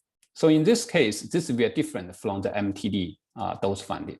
So in the MTD, you recall in the Boeing, if it's very safe, you're gonna escalate, right? That's the decision. But in this case, because our goal is not to find the MTD, it's to find the biological optimal dose. So we want to find the one with highest efficacy and also safe in terms of risk-benefit trade-off. So in this case, what we're gonna do is we're gonna from the current dose, J, and 1 dose lower, 1 dose higher. We're gonna from those 3 doses, find the one which has the highest desirability. We're gonna treat the patient in that dose. So this reflects the essential feature of finding OBD, because we always put the desirability or risk-benefit trade-off as the metric to pick the next dose, not only based on toxicity. Okay. So in the case, if the toxicity rate observed at the current dose, it's between those 2 boundaries. That means it's close to acceptable region. It's not that low, it's not that high. So in this case, the decision gonna depend on how many patients we treated that dose. If we treat more than 6 patients, so that means the current toxicity estimate is quite reliable. And in this case, the next higher dose may be a little bit too risky if we direct escalate, right? So in this case, we're gonna restrict our candidate dose, current dose, and 1 dose lower. We're gonna pick the one with highest desirability to treat next patient. And of course, if less than 6, and we allow you look at the option higher dose, but we want to direct escalate, okay? We will say among those 3 doses, we pick the best one, have highest risk-benefit trade-off. But of course, this 6 is a design parameter. You can calibrate, or you can even disable one pass. But the basic idea is there. So the question is, this design very easy to understand and implement, right? So the only question is how we choose 1 dose from those set. So this facilitator uses this rank-based desirability score. So basically, again, similar as before, what we do is we see how many patients we treated at current dose, how many toxicity we have, how many efficacy you have, and then you can look up the table, get a desirability score. So let's say right now we are level 2, it's very safe. So the next, before we treat in the next cohort patient, we're gonna look the current dose level 2, dose level 1, dose level 3, right? We're gonna determine which one have highest desirability. So what we do is we just look up this table. Let's say the current dose, we treat 3 patients, 1 DLT, 1 toxic, desirability score is 44. So in the dose lower, we already treated 6 patients, dose level 1, 6 patients, 2 DLT, 2 toxicity, desirability is 34. And in the dose level 3, dose higher, we treated 6 patients, there's 2 toxicity, 3 efficacy, desirability 47. So among those 3 doses, so this last dose level 3, have highest desirability. So for the next cohort, we're gonna escalate dose, treat dose level 3. And so that's basically what you do when you do the trial. You can see it's pretty straightforward. So you don't have to worry about the model feeding, estimation, all those stuff. Okay, every time just compute DLT rate, see which you go, and then you just table, pick up the best one, treat the patient. And then you repeat this process until you finish the trial. And I think I can skip those simulation. You can look up this table, this paper, it's described its operating characteristic. It has very robust and good performance. And you can take a look. So again, all those designs I talk about, many available in the website, trydesign.org.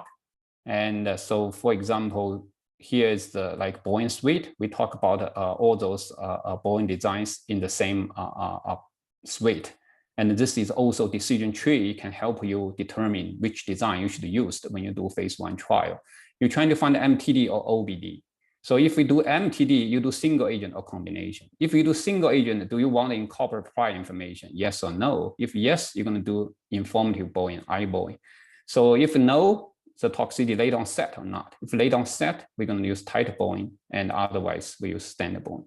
So if you're trying to find OBD, and the question is, do we still very care about MTD identification? If it is yes, you can take a 2-stage design. It's called U-Bayesian, and here we don't have time to cover it. And you can check the app. There is a reference over there. And also, if the outcome is late onset, if it is, you can do tight Bayesian 1-2. Otherwise, you can do Bayesian 1-2 to find the optimal biological dose. Okay, so I still have about 18 minutes. So I'm gonna quickly run through the phase 2 part because later on, Jack will talk about some advanced topic. There are also some elements about, related with phase 2, like predictive probability and adaptive randomization. So here I just briefly talk about the phase 2. So give you folks some idea about this type of design. So phase 2, actually, from a design perspective, it's pretty straightforward. The whole question, at least the statistical design question, is how can we make a go, no-go decision based on the interim data? So as we show here, we start enroll patient, and we have some interim decision to make. And we make a go, no-go at each interim, and also at the final analysis. So as we know, the Simon 2-stage design is the most popular conventional phase 2 design. And it has many strengths. For example, it's very simple to implement. And there's a 2-stage. And the stage 1, we know how many patients we enrolled. And we know how many patients we should observe before we continue to the 2nd stage. Otherwise, we're going to stop the trial.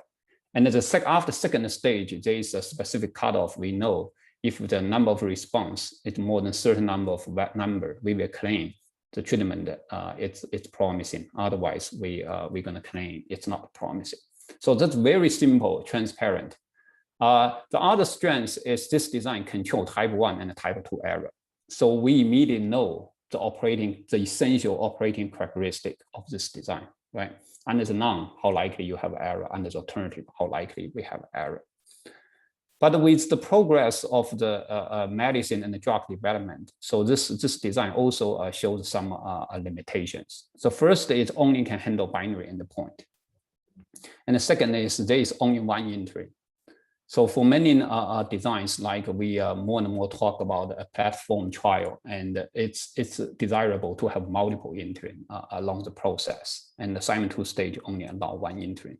And the second one is last one, it's restrictive in terms of a time of interim. So this point, it's not that obviously. So I'm going to use an example to demonstrate it. So let's say we design a phase 2 trial, and it's binary endpoint. The non-response rate is 5%, alternative is 30. And we take alpha 5%, and the power is 80%. Okay, this is beta 20%. So this is the Simon two-stage design looks like. In stage 1, we're going to enroll 5 patients and terminate the trial if 0 response. And if one or more response, we're going to enroll additional 13 patients. And we reject the drug if total response less or equal than 2. So when we have this design, actually, this is not an example I make up. So this is the example actually I originally did for one trial. And the clinician come back have concern. So that's why I start to realize this issue, okay? So clinician come back to me. What he said is, okay, can we enroll more patients at stage 1? I said, why you do that? He said there's 2 reasons, okay. The first is this patient, this trial, the patient are highly heterogeneous. If I'm unlucky, those 5 patients have poor prognosis, I may end up stop the trial, but actually the drug may be effective. So that's why I treated more patients. The second is for most phase 2 trial, response is not the only objective and endpoint. So for phase 2, there is also a lot of exploratory and secondary objective. For example, we're trying to understand more about the mechanism, the PD, the PK/PD process. So in this case, even the drug is not that effective. We still want to collect some data so we can understand those translational portion. So in this case, how can we do that? So Simon says this design is going to restrict it at 5, right? So this causes some practical issue. So it would be great if we can have flexibility to determine the timing of interim based on practical consideration, not only statistical consideration. Okay, so this is the point I already talked about those designs. Okay, so here I'm going to give you some example, try example about a more complicated landscape of drug development. Okay, so this is a very simple one, binary endpoint. This is a standard case. It's perfectly, we can use Simon two-stage if we want. So this is another interesting case. In this case, we have so-called nested endpoint. So the target here is typically what we do is traditional ways. We focus on ORR, right? If ORR, objective response rate, greater than 30%, we think it's good. But in this trial, the investigator concerns that if the ORR does not reach 30%, for example, we get 20%, but most of those 20% are complete remission. And this drug is still viewed as promising. So that's why it's, in some cases, it's beneficial to put another condition here. If the ORR is good, we think this drug is good. Or if the ORR is not that good, but CR is pretty good, we still think this drug is successful. So in this case, we have 2 endpoints, right? So again, the other one common case is we may look at the ORR and the PFS at the same time. So this is the landmark PFS, okay, at 6 months. So it's still binary, but it considers the PFS into the endpoint. So in this case, the rationale is if we see any positive signal in ORR or PFS, we will think this drug promising. Okay, so you can think this is called in the FDA guideline, this is called a multiple endpoint, right? As long as we see one positive, we call it's positive. So in this case, we still face more than one endpoint, how we make a decision. So last one is actually the most common one, although we don't really do this, okay? So most times, so in phase 2, we still have a limited information about toxicity, right? In phase 1, you only have 20 patients. At the MTD, you only treat 6 to 10 patients. There's a huge uncertainty. So in phase 2, routinely, we have to continue monitor toxicity. But many times we monitor in an ad hoc way. But actually, more rigorous way is we should statistical monitoring toxicity at the same efficacy at the same time. So in this case, the target is we want the response is good and also it's safe. So in this, again, we have two endpoints to make a decision. So in this case, I'm gonna talk about a specific Bayesian design called the Bayesian optimal phase 2 design to address those issues. So this is so this BOP2 design provides a unified framework to handle all the previous cases. And also similar to the Simon 2 stage, it explicitly controls the type 1 error. So therefore, both Bayesian and a frequentist user can happy about it. Because I think even the Bayesian design, it's a consensus. It's still important to evaluate its frequentist operating characteristic. It's never hurt, right? We have some quantitative measure on the false positive on your design, no matter it's Bayesian or it's frequentist. It's still an important metric we should monitor. And the last one is the reason it's optimal. It's because it's maximized power given a fixed sample size and the type 1 error. So how it do this actually is pretty simple. Okay, so in here we can all those previous cases can be denoted by a single endpoint which follow a binomial multinomial distribution with a k category. So in the standard case, we have 2 categories. That's binary endpoint. And for the nested endpoint, essentially they can represent by also 4 categories, right? CRPR, stable disease, and the PD. And each endpoint is a linear combination of those 4 categories. And similarly, for the example 3, we have objective response rate and the PFS at 6 months. And the last one, also 4 categories. You have toxicity, efficacy. Each has have 2 levels. Total, we have 4 levels. So in here, we use theta denote the probability for each category. And as we know, so this is a very straightforward Bayesian model, distributed multinomial model. And the one nice thing about this model is we get a closed form for the posterior conjugated prior. We get a distributed posterior. So this makes this design very easy to calculate and implement. Okay, so once we have a model, and the key question here is how we make decision for interim, for how we make interim decision, go, no go, right? So in here, so the BOP2 design, it's based on this posterior probability. And the DN denotes the interim data. We observe the data from N patient. So what it do is it's calculate a linear combination of this parameter compared with a certain threshold and see if this probability greater than certain cutoff. It is, and then we're gonna say stop the trial or continue the trial. So I think it's easier to use an example to illustrate it. So for example, for the co-primary endpoint, so we have the objective response rate and the PFS. So as we know for this trial, our clinical criterion is say, if only both response rate and the PFS are bad, we're gonna stop, right? Now, how can we map in this clinical criterion with the statistical criterion? So it can be easily done through those 2 posterior probability. So the theta 1 plus theta 2, notice here we have 4 categories, right? Response, PFS 6, response, no PFS. That means it's progressed before 6 months and so on. And you can see the OR basically is the theta 1 plus theta 2. This is the marginal response rate. So basically the first line shows condition on all the observed data. What's the probability? Response rate is less than 10%.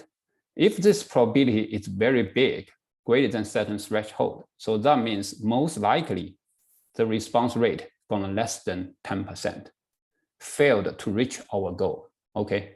So that's the first one, clinical point. It's critical criterion we're gonna have. The second one is for the PFS. So again, it can be represented by theta 1 plus theta 3. So basically you add those 2 probability, you get the PFS probability. So the second one says based on the interim data, how likely the PFS 6 months is less than 20%. If this probability is greater than certain threshold, so that means the current data shows there is high likelihood the PFS 6 is less than 20%. So in this case, that means this drug is bad in both ORR and the PFS. So in this case, we're gonna stop the trial. Otherwise, we continue the trial. Okay. So for other example, all can do this mapping. And you can see all the clinical criterion can be easily mapping to a posterior probability criterion. And then we can make a decision. And in terms of the threshold, compare with the posterior probability. So here, this BOP2 use this adaptive sample size adaptive criterion. And in here, the capital N is total sample size, small n is interim sample size. So in some sense, if you're familiar with group sequential, you can think this is a fraction of information, right? And there is a two tuning parameter, lambda and the gamma. So lambda essentially determines the cutoff at the end of the trial, because the end of the trial, small n gonna becomes capital N. So this is 1. So basically 1 minus lambda determines the probability cutoff at the end of the trial. And during the trial, this gamma gonna control how the curve, the boundary change with the sample size. So this is very kind of similar to the alpha spending or brain framing, this kind of varying boundary decision rule. So in here, the lambda and the gamma are going to determine the optimized to maximize power. So that's how a lambda and the gamma are determined. So one really nice thing about design is, although it can do more complex, right? So its decision rule can also be tabulated, kind of like a Simon two-stage design, but certainly it will be complicated, right? Because it can do more things. So in here, we use example 3 as an example to demonstrate, okay? So for example, you want to design a phase 2 trial. You want to use ORR and PFS6 as multiple endpoint. As long as one of them good, I think the drug is promising. Okay, that's the setting you're going to do. And you set the total sample size to 40, and the first interim is going to 10 patients. After that, you're going to look at it after every 5 patients. So I think if you folks are familiar with platform design, so this is a pretty, a common setting in platform design. We always look at how at each drug we should stop or continue, right? So here shows the stopping rule. Okay, so we treat 10 patients. And we count the number of response, number of PFS 6 months. So if OR less than 0, or the PFS 6 less than 1, number of PFS 6 less than 1, we're gonna stop the trial. Remember here is end, okay? So that means both ORR is bad and the PFS 6 months is bad. Less than 0, this is less or equal than 1, we're gonna stop, okay? Otherwise, we're gonna recruit 5 more patients. And in this 15 patient, we count again how many objective response we have, how many patient progression free at 6 months. And if this less than equals 1 and the PFS 6 less or equal than 2, we stop the trial. Otherwise, we recruit 5 more patients. And then you compare with this boundary again to make go, no-go decision. So you just continue this process, okay? So you can see it's pretty straightforward. So this design is based on, I think it's one example based on posterior probability. There's many such design variation based on posterior probability. The other class of design in phase 2 is called a Bayesian predictive probability approach. So I think this is, so this Jack proposed this very nice design. So the basic idea here is, so posterior probability, the idea is given the interim data, we say, what we're trying to estimate is current data tell us how likely, for example, your response rate is less than 30%. If it's very likely, that means the current data already show it's not effective. So we should stop the trial. So that's the rationale and the thinking of the posterior probability. The predictive probability take a more intuitive approach. So whenever we're trying to stop the trial, clinician will come to you, right? Or can I continue? If I continue, maybe the trend will change. I will be success, right? So I think that the predictive probability, it's very useful to answer that question. It's not a direct look at the current interim posterior probability. So what it do is it's going to predict when you finish the trial, what's going to happen. What's the posteriorly likelihood of success at the end of the trial? So that's why that's the I think a different philosophy and the thinking perspective to understand how we make interim decision. So basically in here, if you look here, this is an example of the posterior Bayesian predictive probability. We still based on the interim data, right? But we still care about the criterion if the ORR is less than 20%, okay? But the difference is here, we not only calculate this based on interim data, we also predict the future data. And we calculate this ORR posterior probability based on both interim and complete data. And if we say how we get the future data, it's conditional interim data. Okay, so this is where prediction happened. So this means conditional on the interim data, how likely the ORR is less than % at the end of trial if this probability greater than 80%. So if this probability is greater than 90%, that means if we continue the trial, there's still 90% chance at the end of trial, we cannot reach that posterior probability criterion, and we should stop the trial, okay? So it's a little bit, you know, not that straightforward, but actually, I think it's understandable. So I think, yeah, I just need one or 2 minutes, so we can finish this session. Okay, so here I give you a more intuitive approach, graph presentation of this predictive probability approach. So we have interim data. In this case, we first calculate posterior distribution of the response rate. Here I use the response rate as an example. Okay, so we use beta binomial model, and we get the beta posterior distribution. So what we're going to do is, based on this posterior distribution, we randomly draw a value of true response rate. And based on that response rate, we can predict the future data, right? For example, you still have 20 patients not treated yet. You can predict those 20 patient data. But of course, you cannot do this once. If you do this once, it depends how likely, how good you are select this, draw this response rate. If it's high, you will get many response in those 20 patients. If it's low, you will get less response. So in order to, you know, account for that uncertainty, what we're going to do is we're going to draw many response rate. And for each of them, we predict the future data. And then eventually we average across those future data. So, and I think one common question people always have is this predictive probability going to have better performance than posterior probability? So in general, if well calibrated, those two approaches are going to have very similar performance. So why?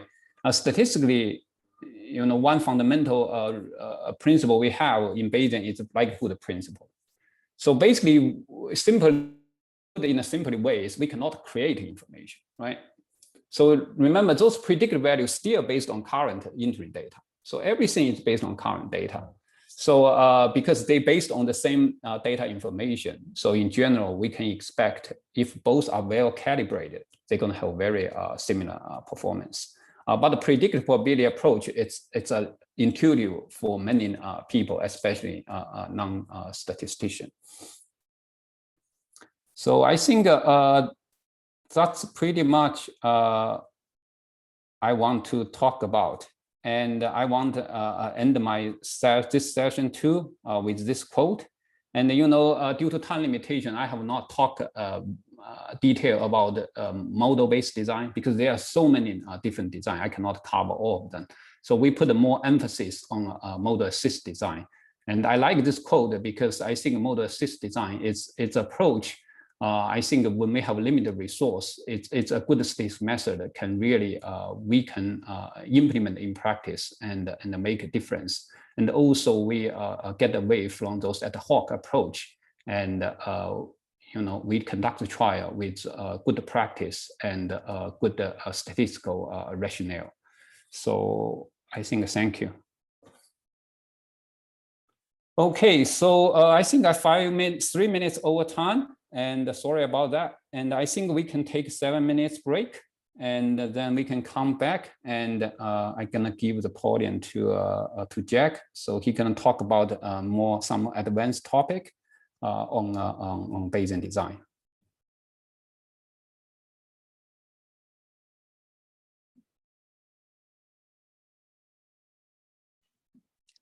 Thank you, Ying. I think that we will see you guys in 6-7 minutes. Yeah.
Hi, Ying.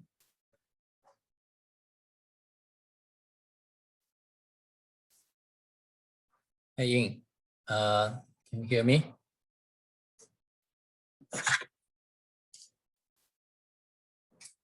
Hello. Hi, Ying. Hi, Can you hear Jeff. me? Yes. Yes. Okay. So my computer, my laptop need to be restarted, and it still take maybe a couple of minutes to get started. And you can check the Q&A. There was some question related to your session, and I already answered some.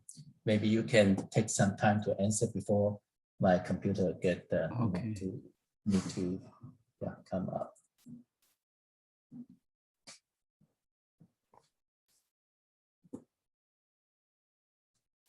Okay, so I'm gonna answer some question, I think by order. Okay, so first question is why is alpha called a skeleton rather than prior?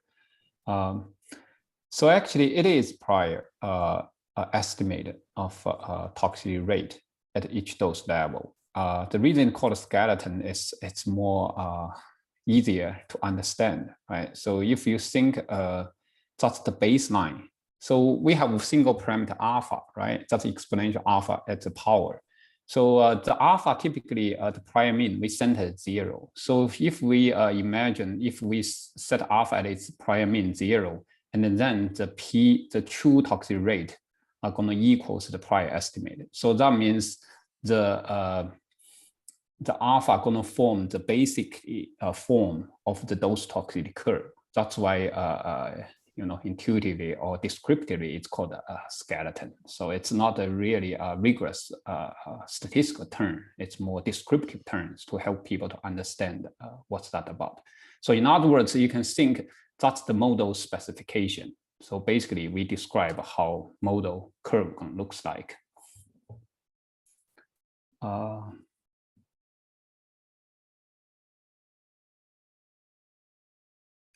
Would you recommend if we use sample distribution to answer question?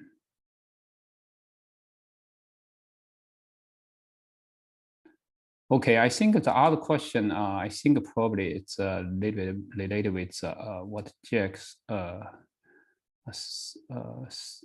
introduction about Bayesian. So the question is, instead of use posterior probability, can we use the sampling distribution of theta hat to answer question probability theta greater than 30%?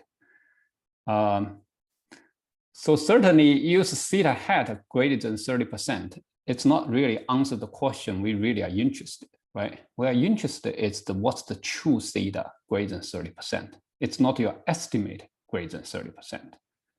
So in some sense, you can think it's it may be approximation to that, but if you think carefully, that's not exactly what we are interested in. What we are interested in is if it's a truth greater than 30%. It's not your estimate greater than 30%. You already get your estimate, right? So I think that's my response to that. And the other question is, in the skeleton model, PJ's estimate, the PI's estimate is estimate during the phase 1 trial. If yes, is there uncertainty propagate? Yeah, actually, I answered some of this already. Yeah. Alpha given the data. So I think the PI, if I understand, the PI should be the AI, right? It should be the skeleton.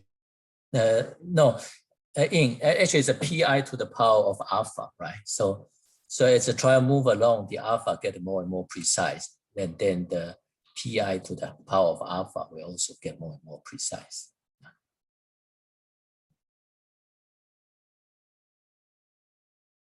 Hello? Can you hear me? Hello? Okay. Yeah, I can hear you. Okay, I cannot hear Ying. Yeah, me neither. Okay, I don't know. Yeah. So again, some of these answers, this question I already answered, so we can talk more later. So now I have my computer back. So let me share my screen and let's go to the next section. Okay.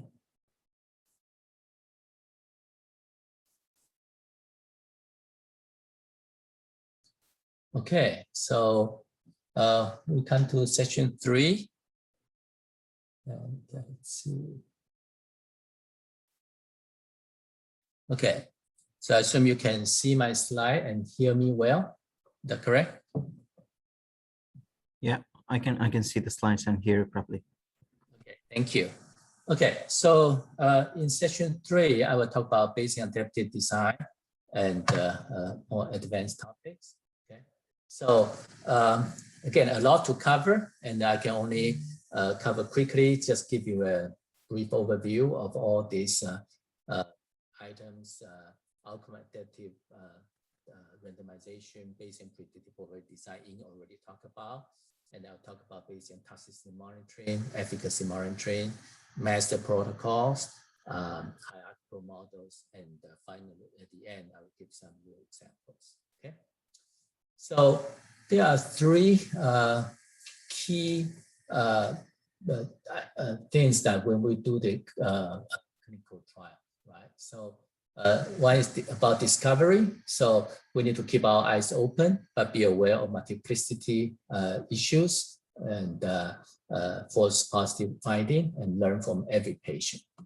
But then what we learn, we need to validate it. So in a trial, we can do internal validation and we can do external by cross-validation or do external validation by conducting another trial. And it's important to have prospective confirmation on the findings, okay? So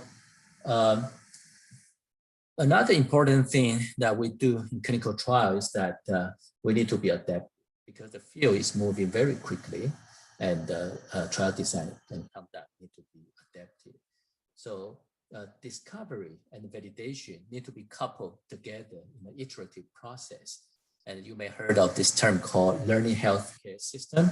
We learn as we go.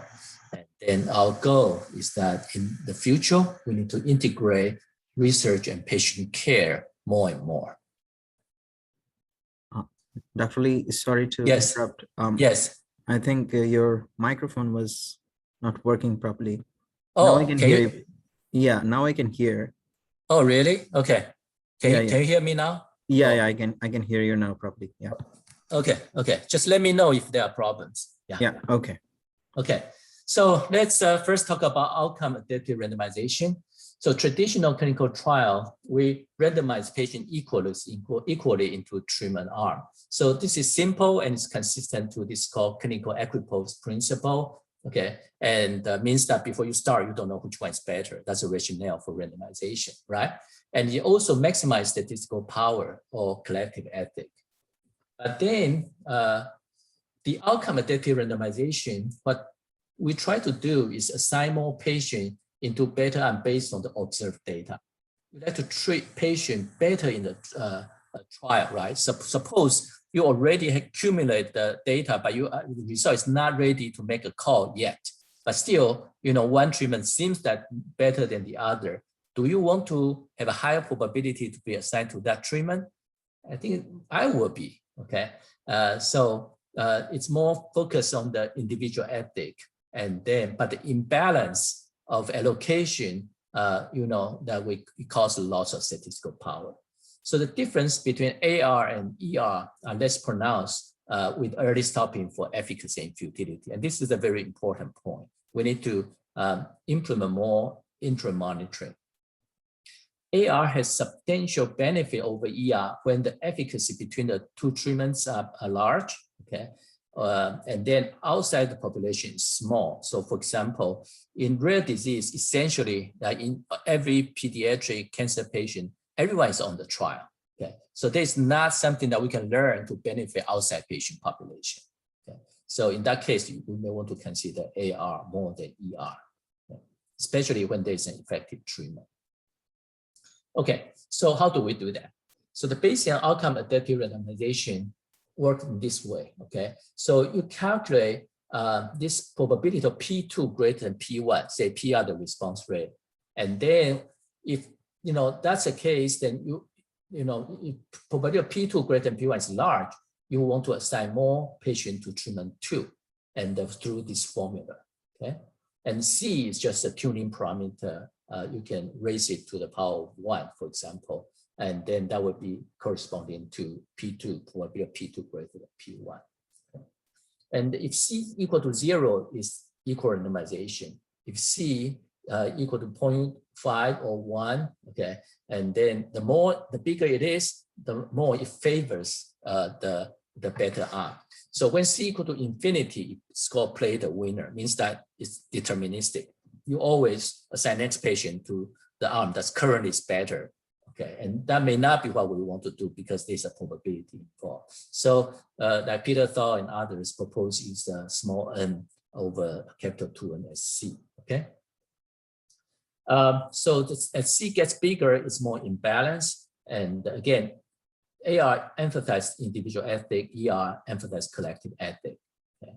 And AR is preferred when the large difference between the treatments in terms of their efficacy.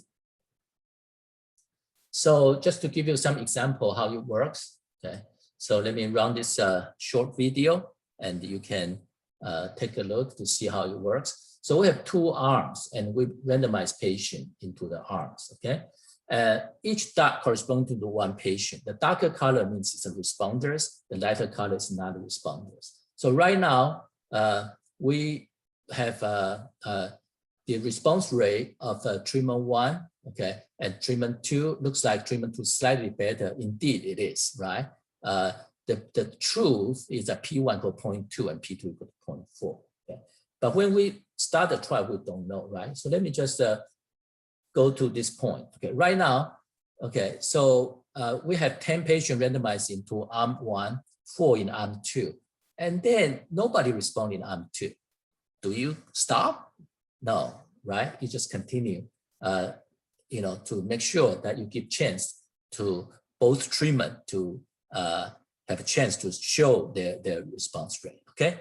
So as you can see that as the trial go along, then arm 2 data shows that arm 2 gets, it seems like better than arm 1 more and more, and then therefore we put more patients in arm 2. So at the end of the trial, we treat 70 patients in arm 2 and 30 patients in arm 1.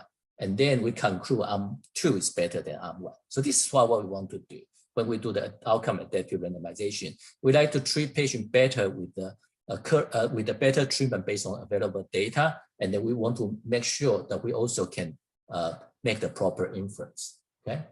And also Ying, in his last session, talked about this predictive probability. In short, predictive probability is a probability of a positive conclusion at the end of the study, given the current trend continue, okay?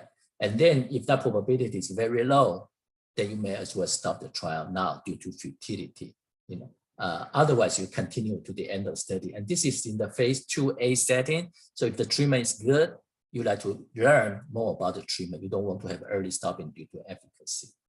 So this is the formula for the predictive probability. And in the middle here is the decision of a better treatment.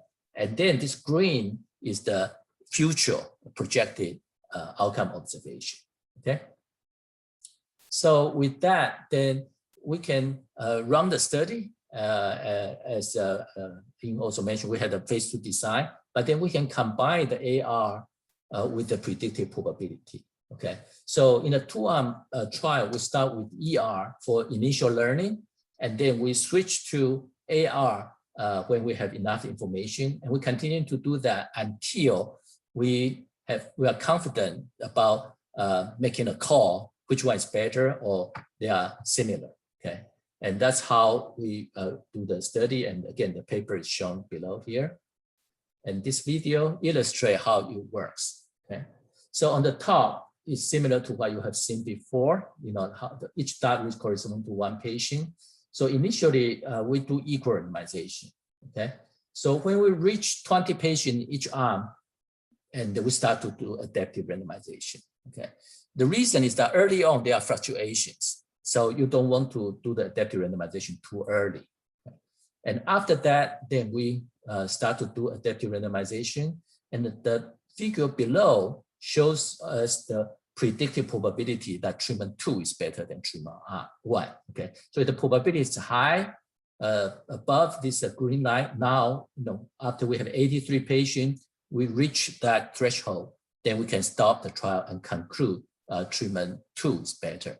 Again, we do this, we calibrate the type 1 and type 2 error rate so that they have desirable frequency probability as well. Okay, so next I'm going to move into this topic about Bayesian toxicity monitoring. In phase 1 study, after we identify MTD, we often want to enroll more patients in the expansion cohort. Okay, or in the phase 2 or 3 trial, if there are some concern about the toxicity, then we may want to monitor the toxicity in a statistical way. But how do we do that? Okay. So some protocol may say that we will stop or suspend the trial if the observed toxicity rate is greater than 1/3, 33%. Okay, is this a problem here? I mean, it seems like a reasonable rule, right? But if you think about this, we statisticians, we know, how to quantify or how to measure the uncertainty. So 1 out of 3 has DLT, 2 out of 6, or 10 out of 30. They all have those limiting toxicity rate of 0.33, but they carry different amount of information, right? So we need to take that into consideration. So point estimate does not take variability into consideration. So we've got to do better. And that's why we need to do the Bayesian toxicity monitoring. As you can see that this is based on the simple beta binomial model we have seen before. And our goal is to calculate this posterior probability of the toxicity rate theta greater than the theta max. That probability is greater than or equal to PT, means that, pretty confident, then we can stop the trial. Okay, but then we need to calibrate. This theta max is usually given by clinician, but how do we calibrate the theta t is a question. Okay, so suppose theta max is 0.3. Okay, and when we see that probability theta greater than theta max is high, then we stop the trial. But how high is high, right? Should we choose PT equal 0.6, 0.7, or higher?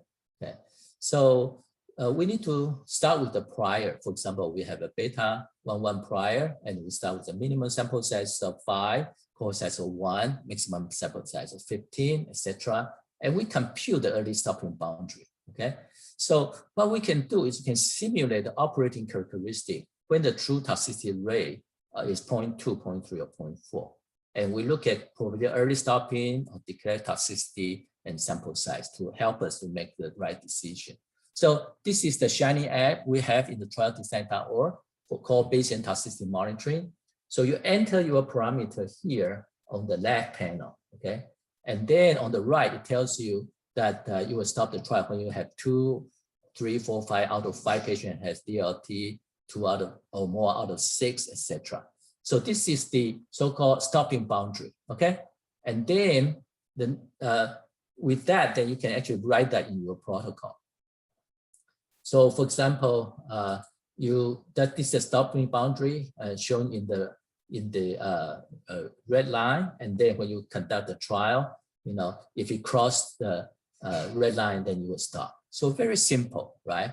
And intuitively clear that what you would do, okay? So, and then at the end of the trial, then it can give you what's the posterior probability of toxicity, etc. So anyway, so that this shows you how you actually conduct the trial using the Bayesian toxicity monitoring. Okay, so the question is how to strike a balance. Okay, so how do we do that? How do we choose this PT so that it has some nice property? So for example, again, we have a scenario 1, 2, 3 correspond to theta equal to 0.2, 0.3, or 0.4. And when it's called 0.2, we like to have more patients, right? So we can calculate the average sample size under that situation.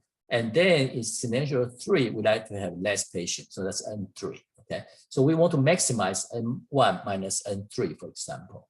So actually, you can, again, calculate the stopping boundary, and then it shows you the operating characteristic, and that shows you under each setting here, okay, the true probability toxicity equal 0.2, 0.3, or 0.4, what's the average number of patients, okay, etc. And then what's the percentile, okay.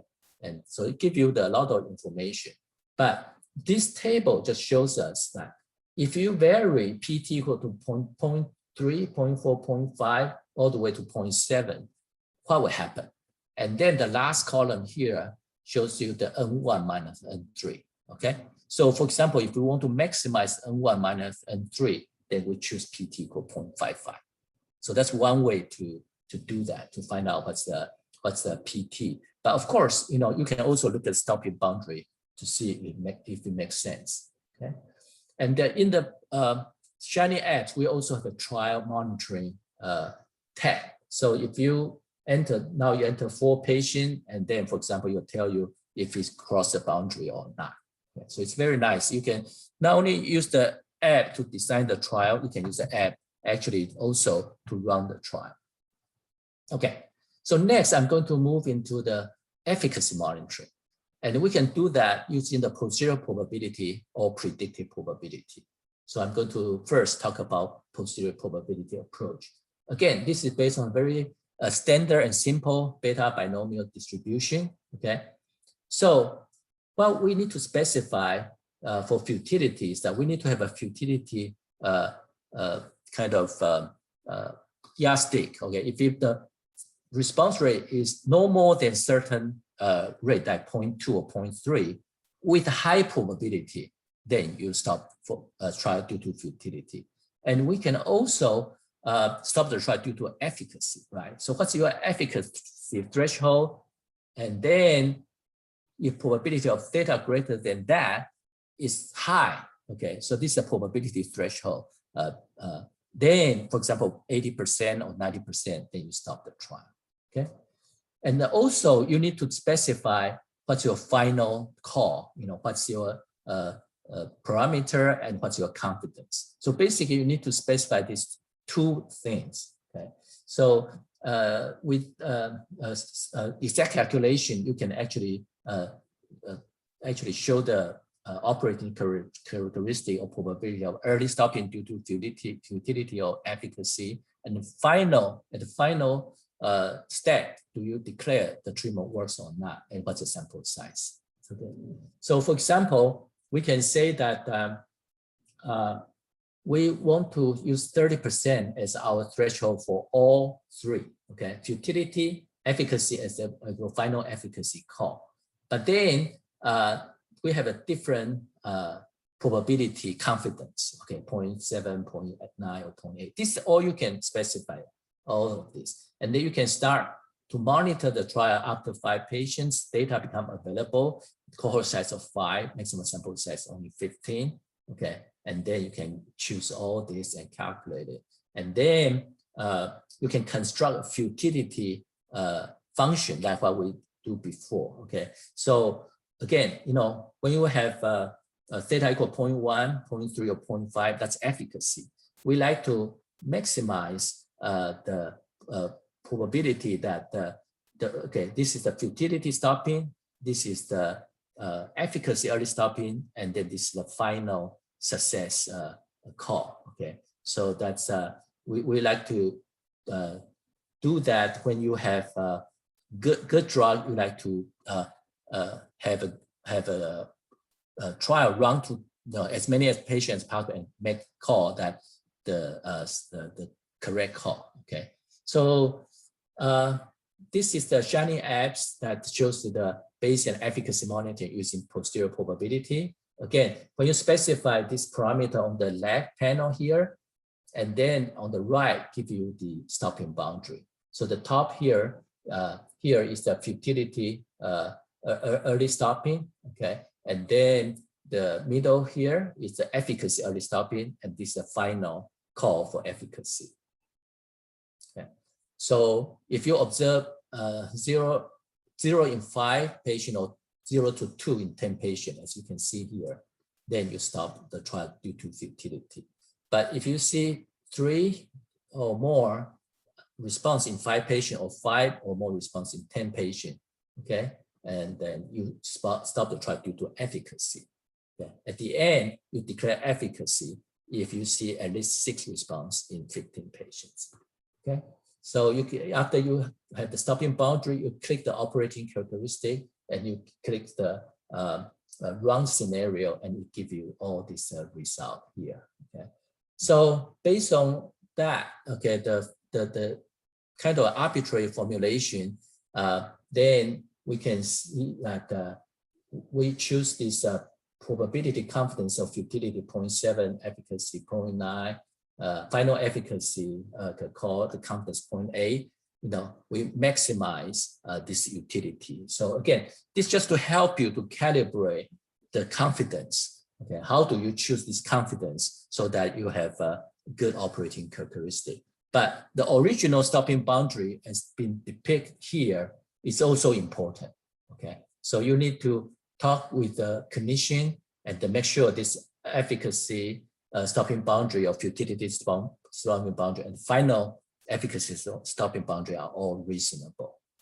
Okay, and then we also have a trial monitoring tag, so you can actually run the trial in this Shining app. Okay, so I'm going to quickly move into the master protocol, and this is an exciting topic that in recent years that more and more investigators like to learn to do more about this master protocols. What is it?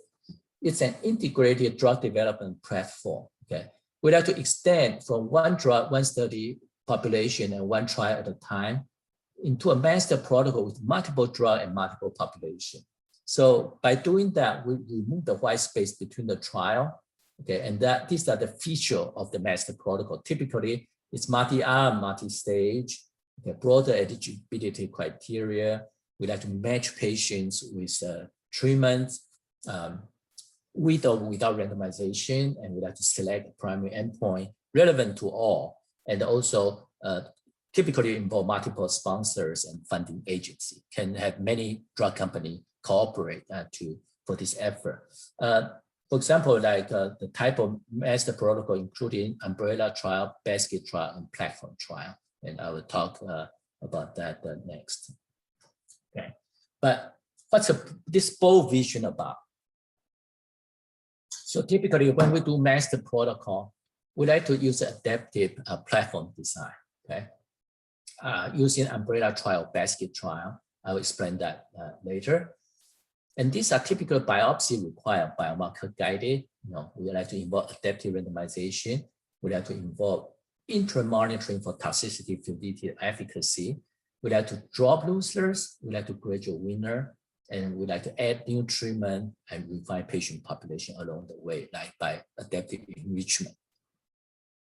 And this could be the seamless phase 1, 2, 2, 3, or 1, 2, 3 design. Okay.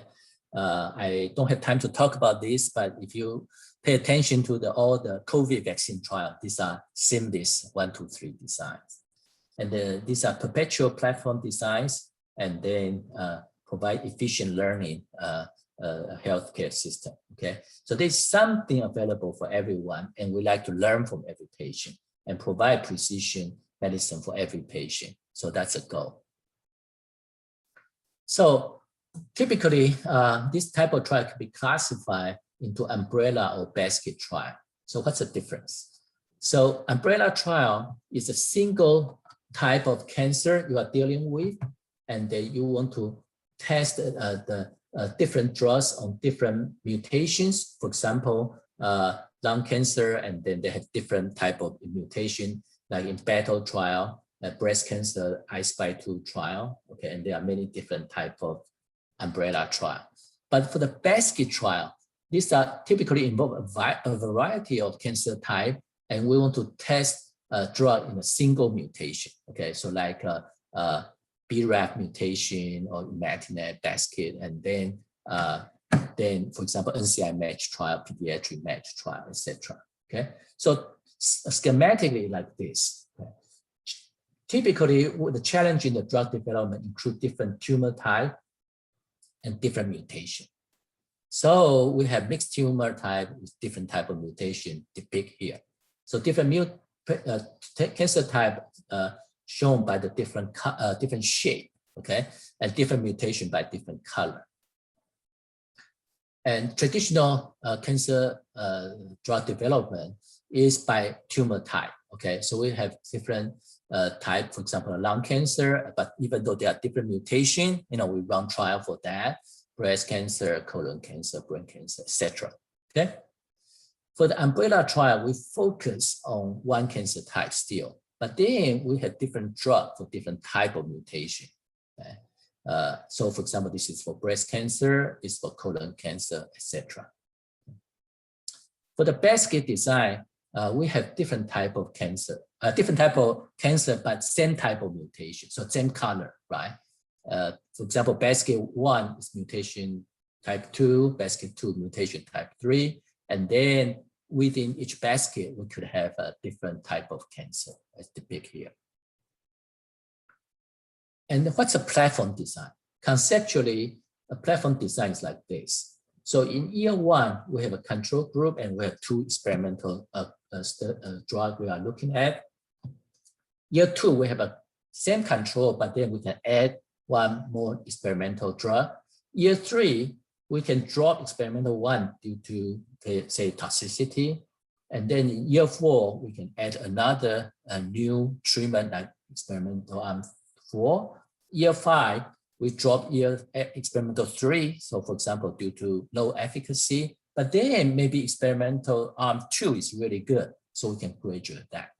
So that this space, we can add experimental arm 5 and 6. We keep doing that, okay? So it's a perpetual trial. It's a drug development platform that never ends. You can think about that way. So this control group are considered like the backbone of the platform.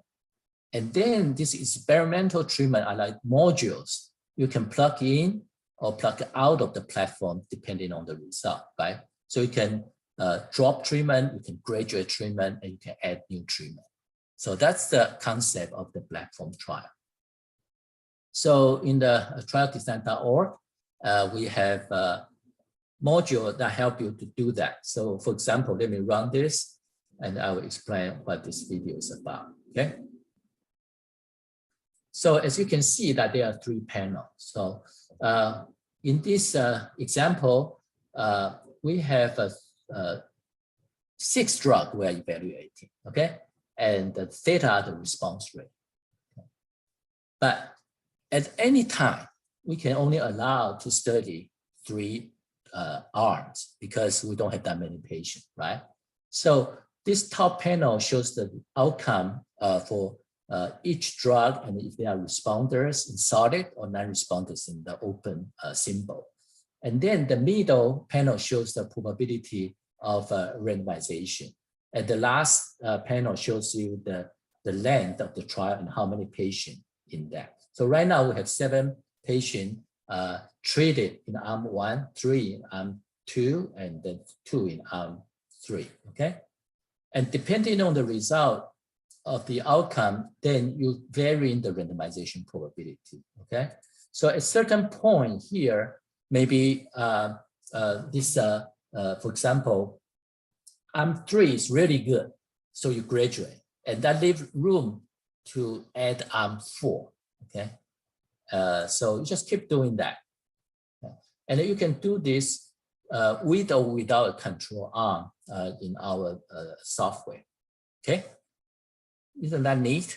So you can actually, whenever there's one arm either drop out due to toxicity or due to low efficacy or graduate due to high efficacy, then allow you to add another arm. So at any given time, you can evaluate 3 treatments.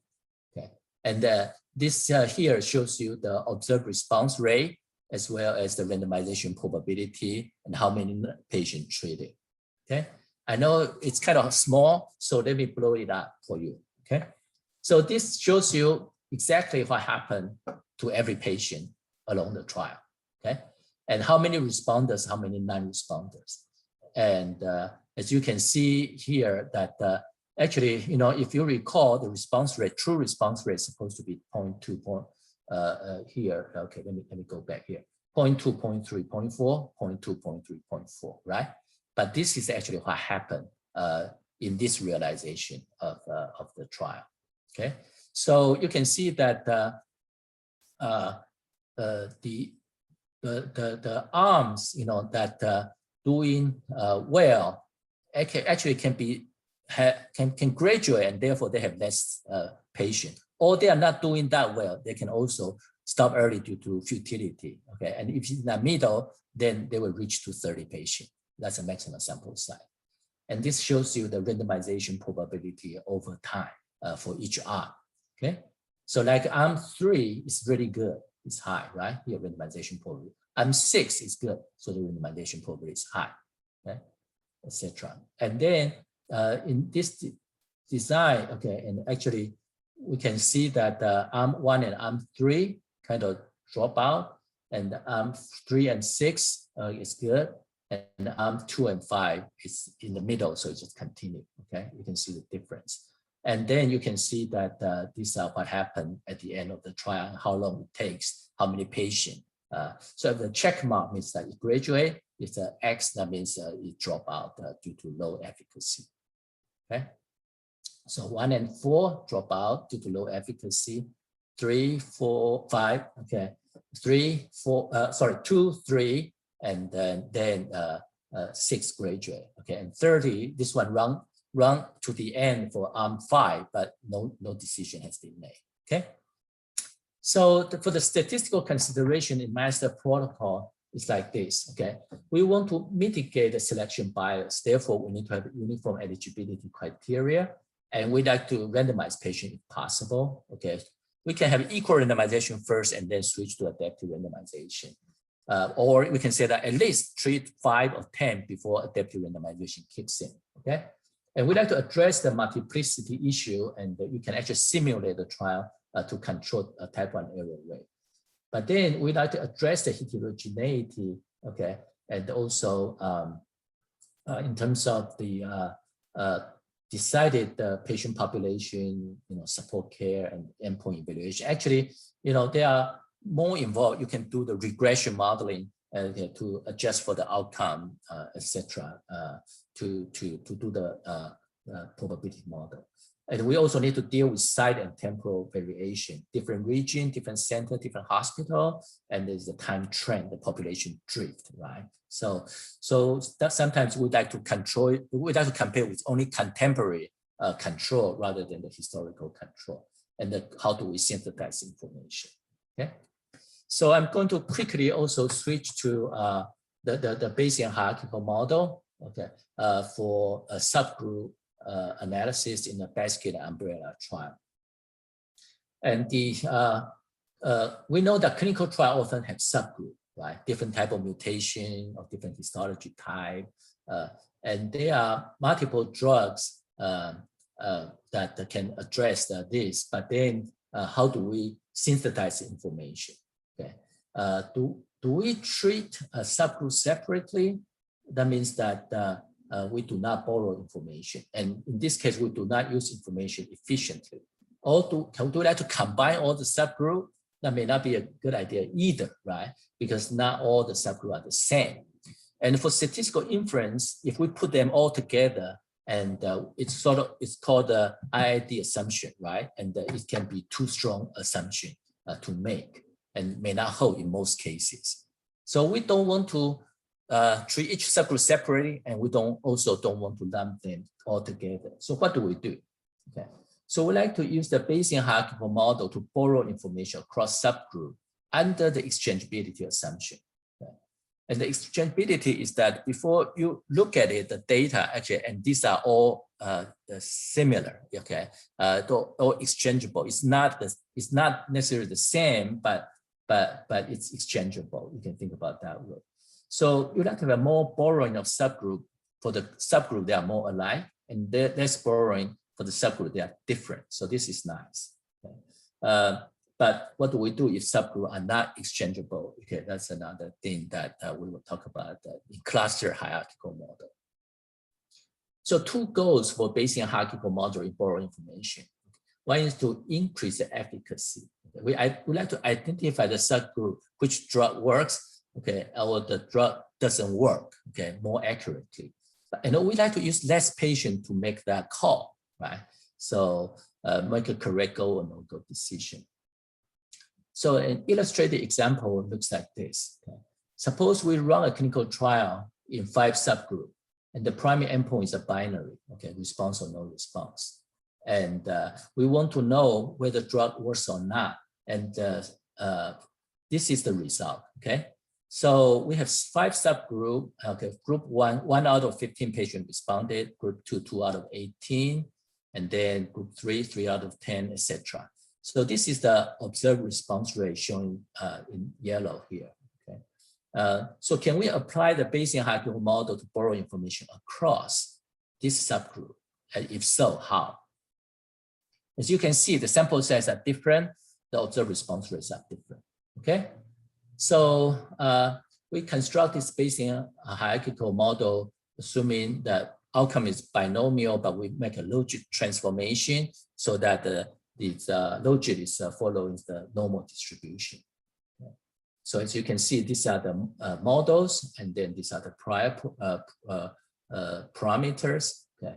So we have binary outcome, a binomial probability P, a logit transformation. The data, is exchangeable. Okay, for each theta I from a normal mu mean and variance sigma square, and tau is a precision parameter, which is 1 over the variance. Okay, and we have a prior assumption for this hyperparameter. Then we compute the posterior probability under no borrowing, complete borrowing, or Bayesian hierarchical model. Okay, and this is, you can transform back to P from mu. And then you can run this some of the basket platform trial, okay, and by Bayesian hierarchical model under the trialdesign.org. So this is the Bayesian hierarchical model. So these are the 5 response rates I showed you earlier, okay, and then if you plug in those information on the left, you get something on the right, okay, and this is assumed weak borrow. So the taus here, okay, are the hyperparameter for mu. But actually, what's important is this A0 and B0. Okay, so this is the prior distribution. Oh, I'm sorry. Yeah, for P and then we can have credible interval. We can specify burn-in, etc. Okay, so this is the situation when we specify such that it has less borrowing. So basically, on the left panel is the data, and then on the right panel you can see the red one is the posterior distribution under the Bayesian hierarchical model. Okay, and then this shows the strong borrowing. Okay, so the hyperparameter for tau, this one is the most important variable to control the amount of borrowing. So we have say tau A is 10 and B is 0.01. So that's the precision is very high, and then therefore the posterior are almost the same, right? And then neither one is good. So the best thing is kind of in the middle. Okay, so you need to borrow some, but not whole lot. And how to do that is an important question to answer. So in this example, as you can see, they are not the same, right? So it's hard to, and this may not be exchangeable, okay? So that's why, we don't have a good solution if we consider all 5 are exchangeable, because the 5 group the response rate may not be exchangeable. So we propose this method called BACIS, Bayesian classification and information sharing. Okay, the paper is down below here. So the way we do is that we like to have a smart borrowing. We only borrow across similar subgroup and does not borrow across dissimilar subgroup. Okay, and we like to mimic the phase 2 settings. So basically, we again assume the binomial distribution, and then we test the hypothesis that mimic the Simon's two-stage design, if you will. So we have a low response rate and high response rate. We need to set to specify, and that classify the group into the group that drug works or drug doesn't work. Okay, and if we only borrowing within the subgroup. So there are 2 steps we need to take. The first step is classification. The second step is clustering. Okay, so again, that in the first step, okay, we like to classify the subgroup into low response cluster, so that's phi 1, or closer to the high response cluster, that's phi 2, based on the formula shown here. Okay, so and then the next step, okay, then okay, this is how we do the clustering. Okay, in model 1, and I don't have time to go into the detail, but we will make the slide available and you can read the paper. But anyway, you need to specify what's a low and what's a high response rate. And then based on the observed data posterior, you can classify into the low or high response cluster. That's the first step. The second step, then you actually borrow information within the subgroup. Okay, so that's that's like before, this pretty standard. Okay, and again, this tau 3 here is determining how much boron you have. So that's determined by this gamma, beta, the hyperparameter. Okay, we have those R packages as well.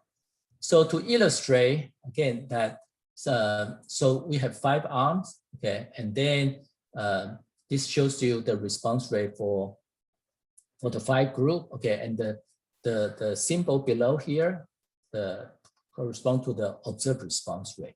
And then arm 1 and arm 2, you know, I've actually classified into a low response rate cluster. That's a magenta group here. 3, 4, 5 are the high response rate cluster. So that's a blue line here. Okay, and you can see the observed response rate and then the posterior response rate based on the Bayesian hierarchical model. They were actually pulled to the center of each cluster. So this is the posterior mean for the cluster. So if you look at arm 1, okay, and you can see the observed response rate was 0.7, posterior response was 0.9, okay, and the blue is prior, red is posterior. Arm 2 is a posterior observed response 0.11, but then it got pulled into 0.11, and these are the other 3 arms. So what you can see is that you all pull toward the center of the cluster, but then the height of this posterior distribution are all higher. That means that it has more information, right? And that's a reason for boron. So this is the result. Okay, so just quickly that we also do another, we have another paper for cluster hierarchical model. We know that they may not be just 2 clusters, right? If you have 10 subgroups, maybe there are 3 clusters. How do we know? Okay, so we use the non-parametric Bayesian method using the Dirichlet process to determine number of clusters. And then we form a matrix of similarity, and then we borrow borrow cross subgroup based on how similar they are. Okay, so this method yield the low mean square error, okay, compared to the independent analysis and traditional hierarchical model. So it provides a balance and approach for smart borrowing, which yield a good result. Again, you know, we have a Dirichlet process, and using the Chinese restaurant process, as you can see here. Okay, and then this is the similarity matrix. Okay, and then this is how much you're borrowing. Okay, so the similarity matrix C and the M, okay, MJ this here is determine the variance here, so that that help us to determine how much borrowing we have. Okay, and just to show you the result that okay, so this shows that if we use alpha equal to 10 to the minus 10, and then it forms 3 clusters, like what you see here. And then it shows you the subgroup, and then what's the posterior probability and highest probability interval, okay? So we can also expand this to incorporate covariate, and these are other people's research, not mine, okay, like Ying et al. Talking about the BBC, okay, that basket biomarker cutoff design, okay.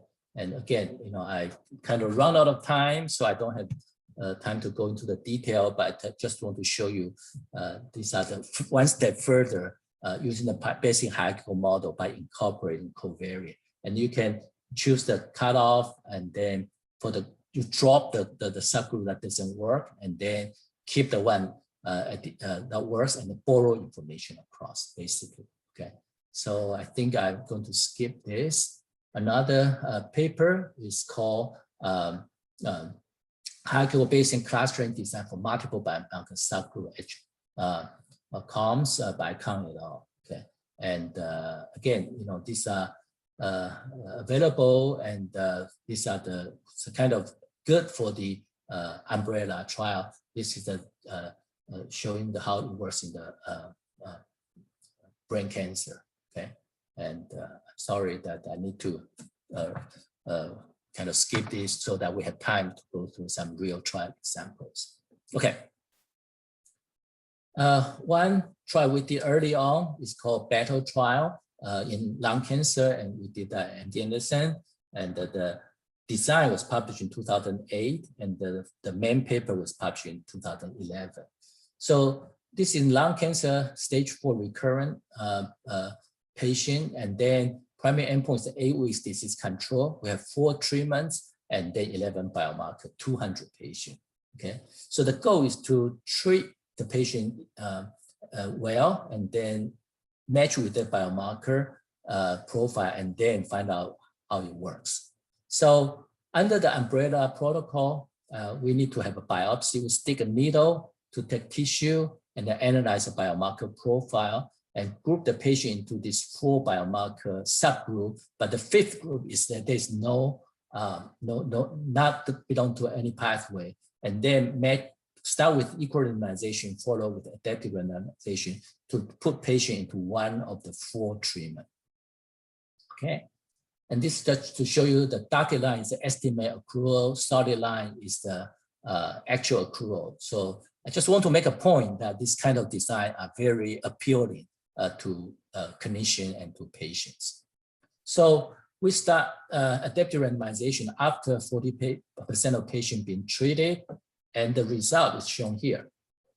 Okay, so on the left, on the side is a treatment, on the front axis is the biomarker group, and the vertical axis is the randomization probability. Okay, so for example, marker group 2, okay, sorafenib was the best. That's why it has the highest randomization probability, and Bettyann doesn't work well. So eventually the randomization probability dropped to 0, okay?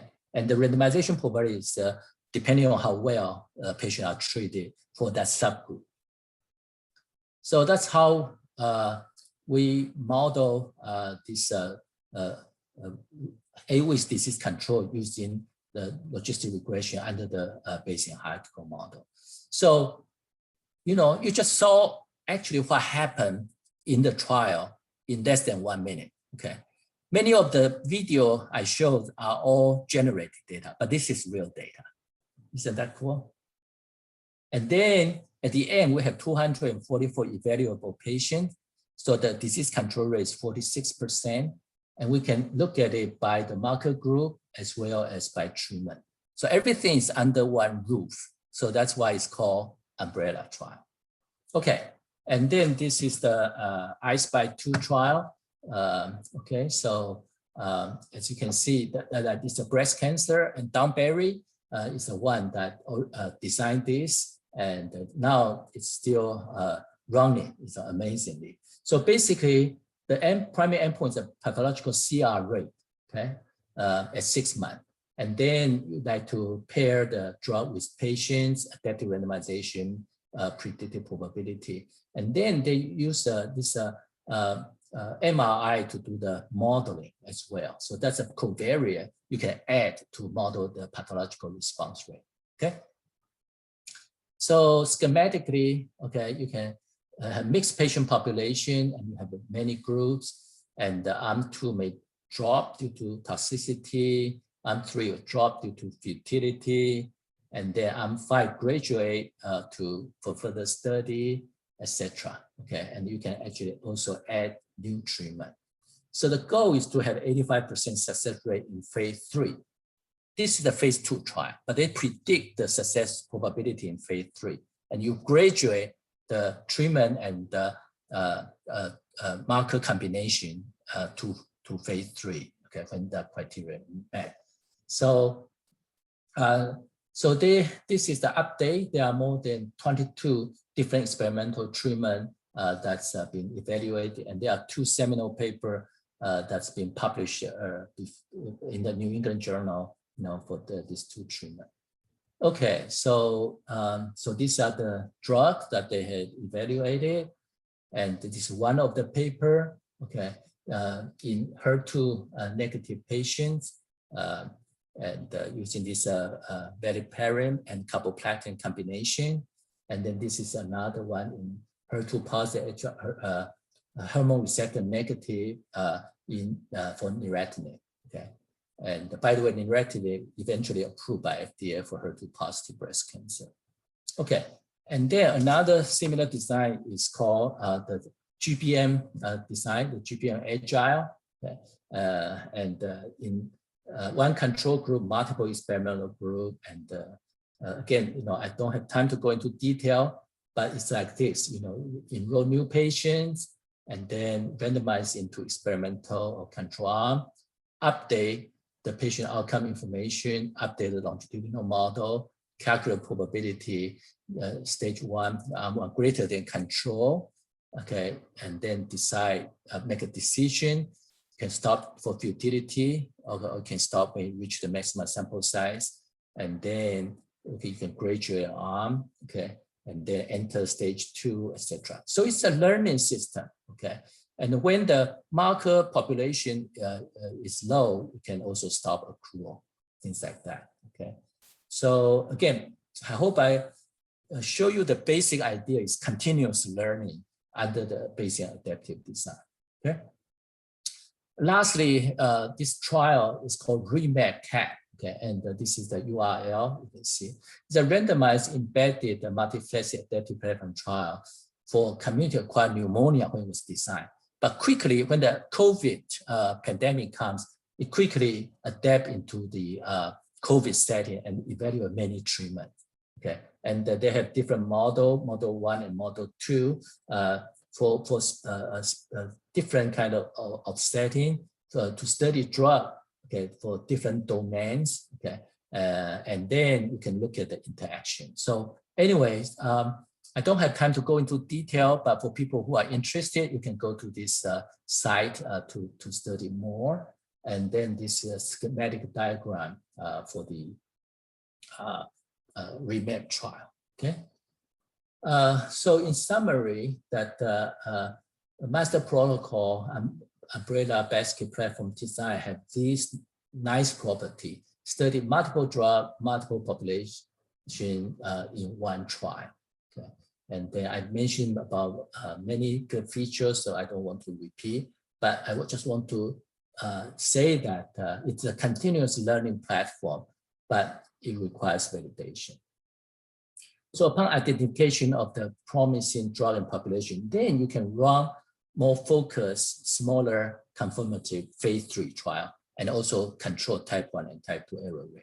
So that can help us to speed up the drug development, and then it's a step toward precision medicine. Okay, so let's see.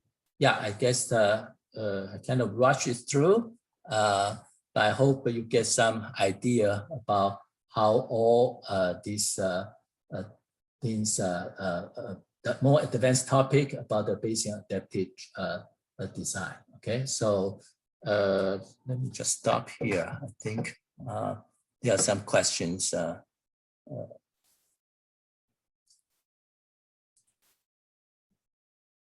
Okay, so let me see if I can.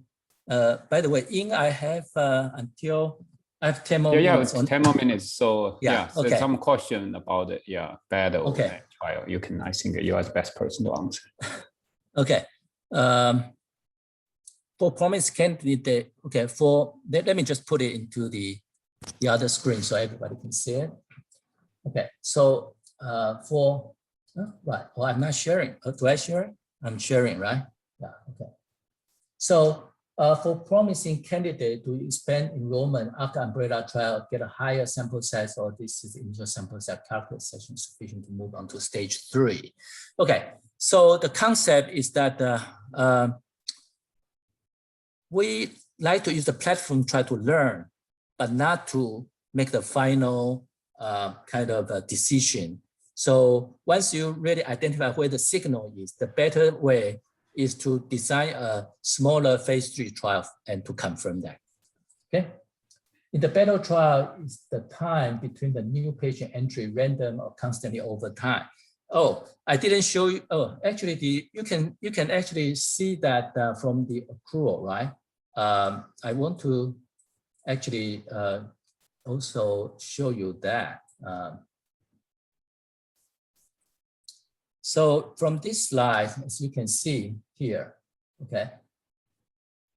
So the slope actually indicating the accrual rate. So it's actually we beat the estimation. Okay. Initially there's a bit slow, but then it kind of picks up. Okay. So that again, many people are skeptical when we design this trial whether it can be done or not. But actually, we found that it's a seminal trial that in lung cancer. Even another point is that at that time, people think you cannot do biopsy in recurrent lung cancer patient, okay? And we proved them wrong. So that's another thing that we found very good about this kind of setting. So it not only can be done, but actually people like it. So you can see the accrual rate is pretty high, right? So let's see. Okay, so I think that, yeah, I think that's about it. That's what I have in mind. Sorry that I kind of rushed it through, but it's good that we have a little bit more time. And I know Yuan has a lot to show for the software demonstration. So why don't we give Ying more time? And let me stop sharing now, okay? And if you have more questions, please feel free to submit the question in the Q&A session, and I'll try to answer as well. Okay, thank you. All right, thank you, Jack. Let me share my screen. So, okay, so in here, I think we will do a real-time demo, and I think that would be maybe the best way to do it. So I think, through the short course, you can see we refer to trial design quite often to demonstrate all those software and the learning app. So if you go to this website, so this is the landing page. Jack and I and our team spend quite a bit of time to build this website, trying to help people and can really have some useful tool to implement novel Bayesian design. So if you're going down, and here is how the software organized. So in here, you will see there's a different tab organized by phase 1. So, and the phase 2, phase 1, 2, basket trial, sample size calculation, education, and some tools. Okay, and so for example, in education, you will see some tool and some shiny app Jack has covered. For example, we do a Bayesian update for beta binomial model, and for the normal distribution with known and unknown variance, and also Bayesian hierarchical model for binomial data, and also for diagnosis test. Okay, so here also have a sample size calculation. There's a binary endpoint and a continuous endpoint and time to event. So for example, if you click any of them, the software will launched. And in here, for example, it's how many group you have, one group, two group. You have a paired Naknama test. So your test objective, you do one side, two side, and what's your norm, what's your alternative, and type and error and the power. And if you submit, it's gonna calculate the sample size and the power. And also there's help file explain how to enter those parameters, and also documentation. What kind of formula we use, because sample size, even we use commercial used software, sometimes the sample size will still different across different software.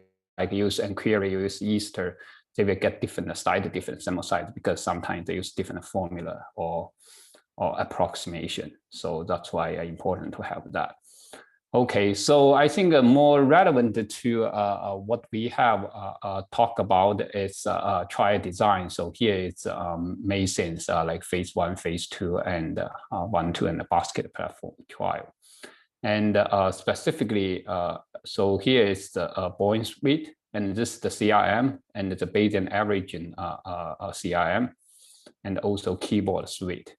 And so for this Bayesian suite, so here, if you click this one, and you will see this is the give us guidance decision tree, how we choose different design and for different trial purpose. So the reason why we need that decision tree is because once you click if you click this Bayesian suite or the icon, so these come up with different sub design. Okay, so to handle different cases. And also you can access this decision tree from here, how to choose a design. And for each of them, once you move to it, it will be highlighted. So for example, this is for single agent. So this is for handle late onset toxicity. This is for combination trial. And this is for finding optimum biological dose. And for example, if we do a single agent trial, we launch it.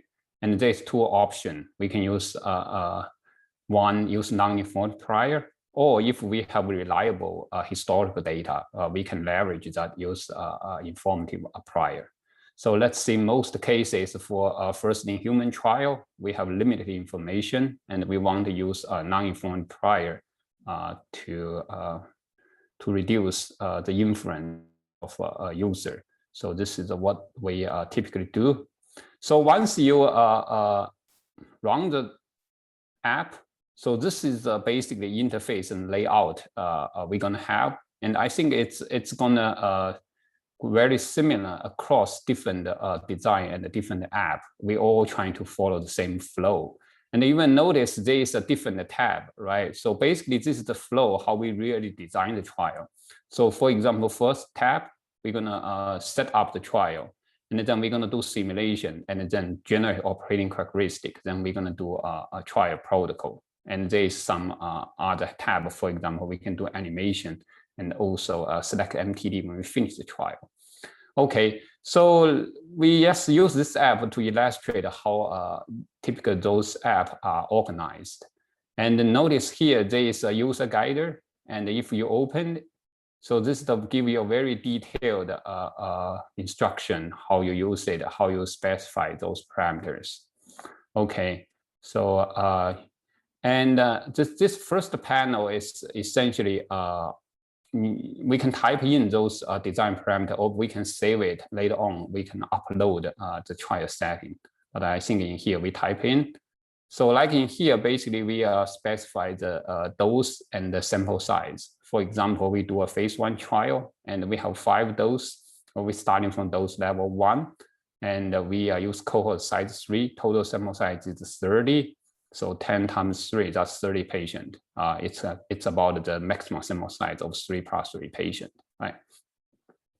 And this one is a stopping rule, which can be useful when the MTD or the dose finding converge quickly. So for example, in a case, if your second dose or first dose is MTD, probably you won't need 30 patients, right? Because you don't have to explore the whole space. Very quickly, you will find the MTD. So in that case, you know, typically we don't want to spend all 30 patients. So that's why this option becomes very useful. So basically says stop trial, it's number of patients assigned to a single dose reach a certain number. And then the decision is to stay that dose. And this is how we set that number. And the default is 12. Typically, it's a pretty good operating characteristic. We can also set it to 9. But in general, I don't recommend that you set to 6, because set to 6 is very similar to 3 + 3 design. And that's the main reason why 3 + 3 doesn't work well. It's because 6 patients, too much uncertainty. If you calculate confidence interval, you will notice that. So it's extremely wide based on 6 patients. So typically, I recommend the 9 or 12. Okay, so this is our target toxicity rate, right? So you can 25% to 30%. That's typically a common used target toxicity rate. And here we put the default 25 because that's approximately the mean target of 3 + 3 design. For some reason, people still want to follow that convention. So if you want 25, that's okay.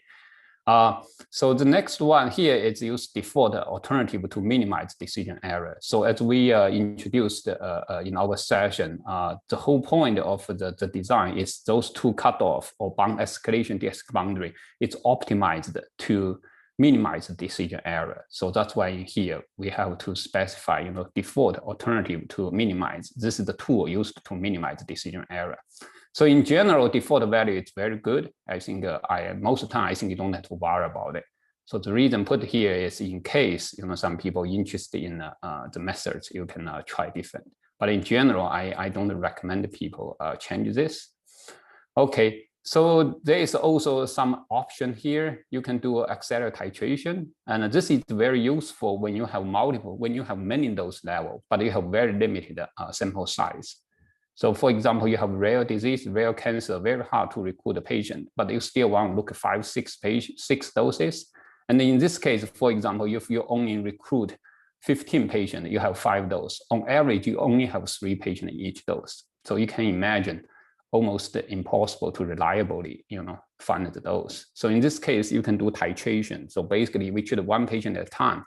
If it's no toxicity, we're going to escalate. So in this case, you can go through those low dose and save those quickly, and it will help you save some sample size.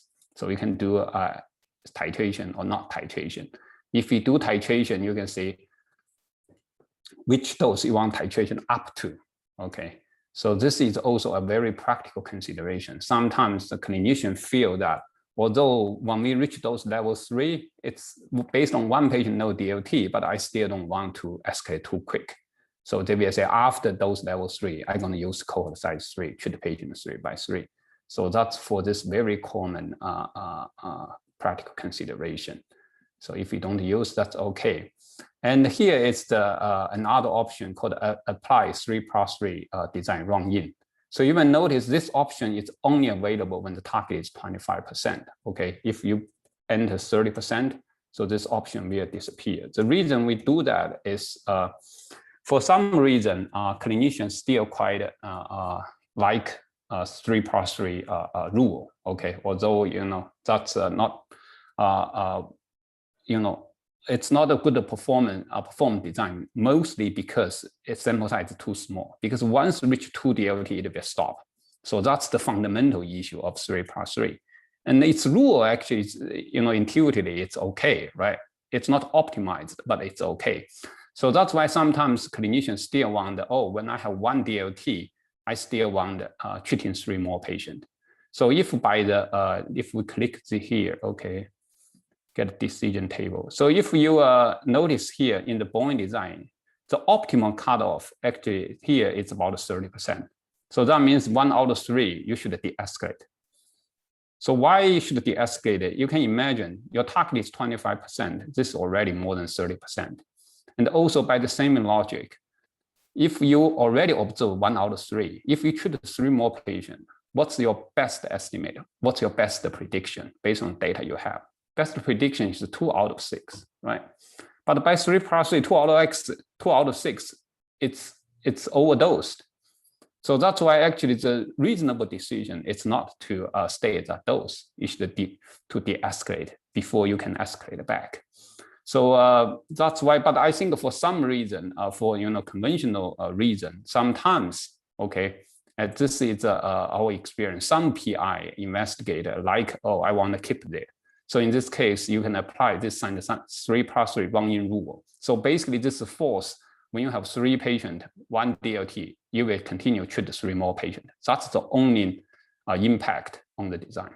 Okay, but again, statistically, it's not optimal decision. But this is a common practice and consideration. Okay, and even notice here in each of here we have a lot of those question mark. So basically, it's the help file. Okay, it's described what those parameter means, how you what's some consideration you should put on each of those. And the last one is overdose control. And I think here is and again, I think there's all kinds of different options. You will notice, along the time we change this all our software and add an option, all those based on users' feedback, because we have 1,000 of users, active users in our app, and we receive many feedback, and we made quite a bit of option because of those practical consideration. So I want to go through each of them. So for example, we can want to put the trial more stringent safety rule. If the first dose is toxic, we want to stop the trial. So I think there's all those options are explained in each question mark. Once you click it here, explain what's going on, what's the rule, and when we should use it. Okay, once you set it up, and then you can say, I get a decision table. So this looks like, right? So again, I think probably the Bayesian is the only design can be easily displayed, use a simple flow chart. Just compare daily rate. It's less than this, you can escalate. It's greater than 29.8%, you de-escalate. Otherwise, you stay at current dose. And so this is the one equivalent to that 2 boundaries, because in practice used a lot of time, people still don't want to calculate that fraction. They want to use, oh, I have 3 patients, I have 4 patients, 5 patients. What's the decision rule? So this is exactly equivalent to this one, but we just make it discretized based on number of patients. And this is a decision table. And sometimes some people like this kind of graph to show where you should escalate or de-escalate. So those 2 are equivalent. So you can use either of them in your protocol. So for example, in here, let me make it smaller. Okay, so in here, the axis is number of patients treated current dose, this number of DLT, and different color shows different decision. So for example, you treat 6 patients, 0 toxicity, you will locate here. It's a green cell, that means escalate, right? If 6 patients, if you have 2 DLT, that's de-escalate, and so on. So this is de-escalate and they eliminate that dose. That means you see too much toxicity, this dose should be removed. You can never treat a patient, used in patient. So that's different way to present this. Some people like this table because it's smaller and easy to read. Some people like this graph things. And I think as a user, you have a choice to see what fits your preference. Okay, so that's almost all the trial gonna looks like. You have to specify the trial option, right? And what's the parameter? What's your input? And then next one for all those novel design, and it's not like 3 plus 3. You don't really have to provide OC. Although I don't understand why, right? If you provide OC, it will help you understand how bad it is. But the question is, for some reason, people don't provide it at all. But I think for new design, typically we have to provide the simulation results to show its operating characteristic. So that's when we naturally ask to be specified, we naturally go to second tab called simulation. And then in here, you can enter your true scenario, right? So for example, in the scenario, our target 25%, you can see this is dose 1 to dose 5. And the scenario 1, MTD is the first dose, second dose, third dose, and so on. So here are some default scenario generated by the software, and you can enter the scenario you want. So you can add a scenario. You can, for example, I want to remove a scenario, to remove one. Okay, and you can save scenario. Also, here allow you compare with the 3+3 design, and if you click it, you compare with. And then there's a different option. You can match the maximum sample size, or you can match the actual sample size. I think it has pros and cons, because the 3+3, one problem it has is because it's too easy to stop. So in that case, if you match the actual sample size, it sounds fair, but essentially it doesn't make too much sense in some sense, right? So for example, you want to compare an old car, with Ferrari, and you say, okay, you test two cars in a road with speed limit 30 miles per hour. So what's the point if you compare those two cars, right? So that's why in here we have a different option. You can match the maximum sample size, or you can match the actual sample size in case people are interested in it, okay?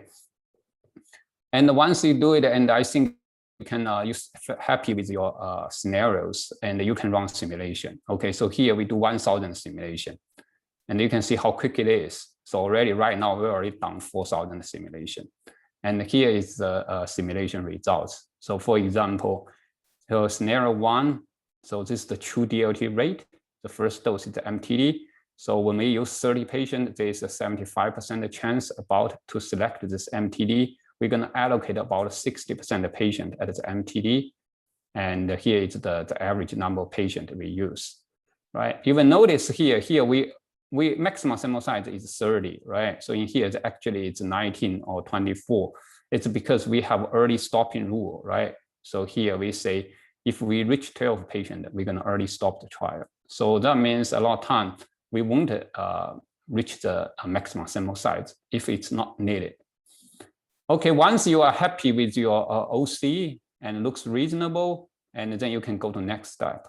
And for example, if you are not very happy, selection is not good, most likely probably your sample size is small, and you can go back to calibrate your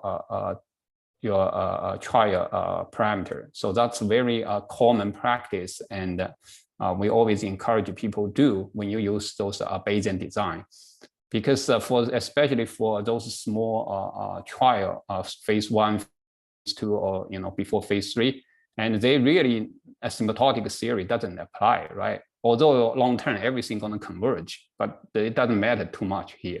So what you need to do is you always use simulation to examine the performance of the design. And if you are not somewhere it's not desirable, you go back to change your setting. So you can use a smaller cohort size, you can use a larger sample size, and all kinds of possible considerations to make your performance it's reasonable. Okay, so once it's done, and I think the same principle also apply especially for those advanced designs like Jack talked about. You use adaptive randomization, you use platform, multiple treatment, multiple arm. And you can imagine it's very hard to directly mapping what's the performance, right? Because everything is moving. You have arm enter, you have an arm drop, and then you have a randomization also change. It's very hard to directly understand the statistical property. So you have to do through a simulation to understand it. And then I think you go back, modify your design. Okay, once we are happy with the OC, and the next one is we have to prepare a protocol, right? So in here, the app, we spend quite a bit of time to generate this. It's allow you directly generate a protocol template. So for example, there's a different format you can download the protocol. And remember, okay, so here says pretty make sure you set up, go through first 2 stages before you download the protocol, okay? So we have some user, sometimes email us, oh, this tab doesn't work. It's because you don't really run simulation to set up. Okay. So sometimes people, some ignore this description here. Okay. Once you do that, and then you can download your protocol. And the reason we provide a different format is because Word, it depends on quite a bit on version you have, use Mac or use PC. So that's why there is also HTML version. It's more portable across different platforms. But you can do copy paste from HTML to Word. So in here, I use Word. So you can see this is a product template, it looks like. And almost all those parameters, it's adaptive and a smart protocol. So it's gonna automatically change based on what you entered. So that means you don't really have to worry about all those numbers. If this is a fixed number, I don't use this number. So this is what you entered, okay? So it's describe what's the decision rule and what's the specific step, what you're gonna do. This step one, each of the first cohort is dose level 1, and for subsequent cohort, this is how you do it. And it is also considered many boundary cases, okay? So that's why you will say, oh, the Bayesian seems very simple, right? Just compare two cutoff. Why there is A, B, C, D, E? Because we have boundary case. For example, the lowest dose, you cannot de-escalate. Highest dose, you cannot escalate. So there is a lot of boundary cases have to cover all possibilities. And this is a decision table, as I said, so it's equivalent to this flow chart, but put in a more discrete case, people are easy to read, use. And I think for statistician, maybe this is enough, but for clinician and the nurse, sometimes this table, it's a little bit easy to use, but they are equivalent. And here also including the simulation results we just did, and we call OC, put in here. And also at the end, this appendix shows all the trial parameters you entered. So when you get the real results, you can go back, see, oh, it's because some I entered some wrong. And also this output, the graph, the decision graph I have talked about. And we intentionally make it black-white because some people, we get a feedback from user. A lot of times they only can print the black-white. When we do color, it's hard to read. So that's, but if you like color one, you can download from the app and plug it in this protocol. So that's about this part. And then we also have an animation to help you understand, what happens. So like in this is the true toxicity rate, and this is how the sample size, how the patient treating change. The solid one is DLT, the open circle it's no DLT. So here is how toxicity change, and eventually this is the overall summary and the estimate. So this just help you to understand dynamically how the design works. And we have several apps with such animation. And also this is the select the MTD when you finish the trial, and you can enter your data here, right? So you have 5 doses, how many patients you treated, how many toxicity you have, and then you will get a final estimate. So for example, we treat 3 patients, this is 0, and then we treat 12, this is 3, and then we treat 3 patients, this is 2. And then once you click it, and also if no patient treated, you have entered 0, right? So this is the warning message. Once you enter it, so it will estimate at each dose, what's the estimated toxicity rate, what's credible interval, what's the chance of overdosing. And here is the estimate graphically and the confidence interval. Okay, so here is the reference if you want to read for each methods. So that's pretty much, I quickly go through this. I think, Jack, this should be finished in 40 or 50. I don't quite. 40. 40, okay, that's pretty much. So that's pretty much, so what we have, all those designs follow quite a similar logic. Okay, so this is the CRM, and I think this is, again, so this organization very similar in terms of you have to enter the trial setting and do simulation and so on. And also you phase 2, you will see scientific design here, and this is a BOP2 design. you can do a 1-arm and 2-arm trial. And this is the toxicity probability monitoring Jack talked about based on predictive probability, and this is based on posterior probability. And this is some phase 1-2 design and so on.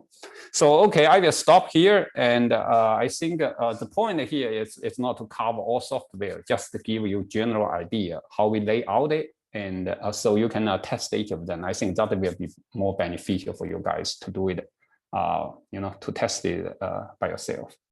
Okay, I'm gonna stop here. Okay, thank you, Ying. And we have final 20 minutes. Where I will give you a kind of summary in 10 minutes, and then we have additional time for questions. Okay, and thank you, Ying, for the nice introduction on this demo for the software we have. Okay, so let's see. And again, these are all available for free, and please use it and give us comments.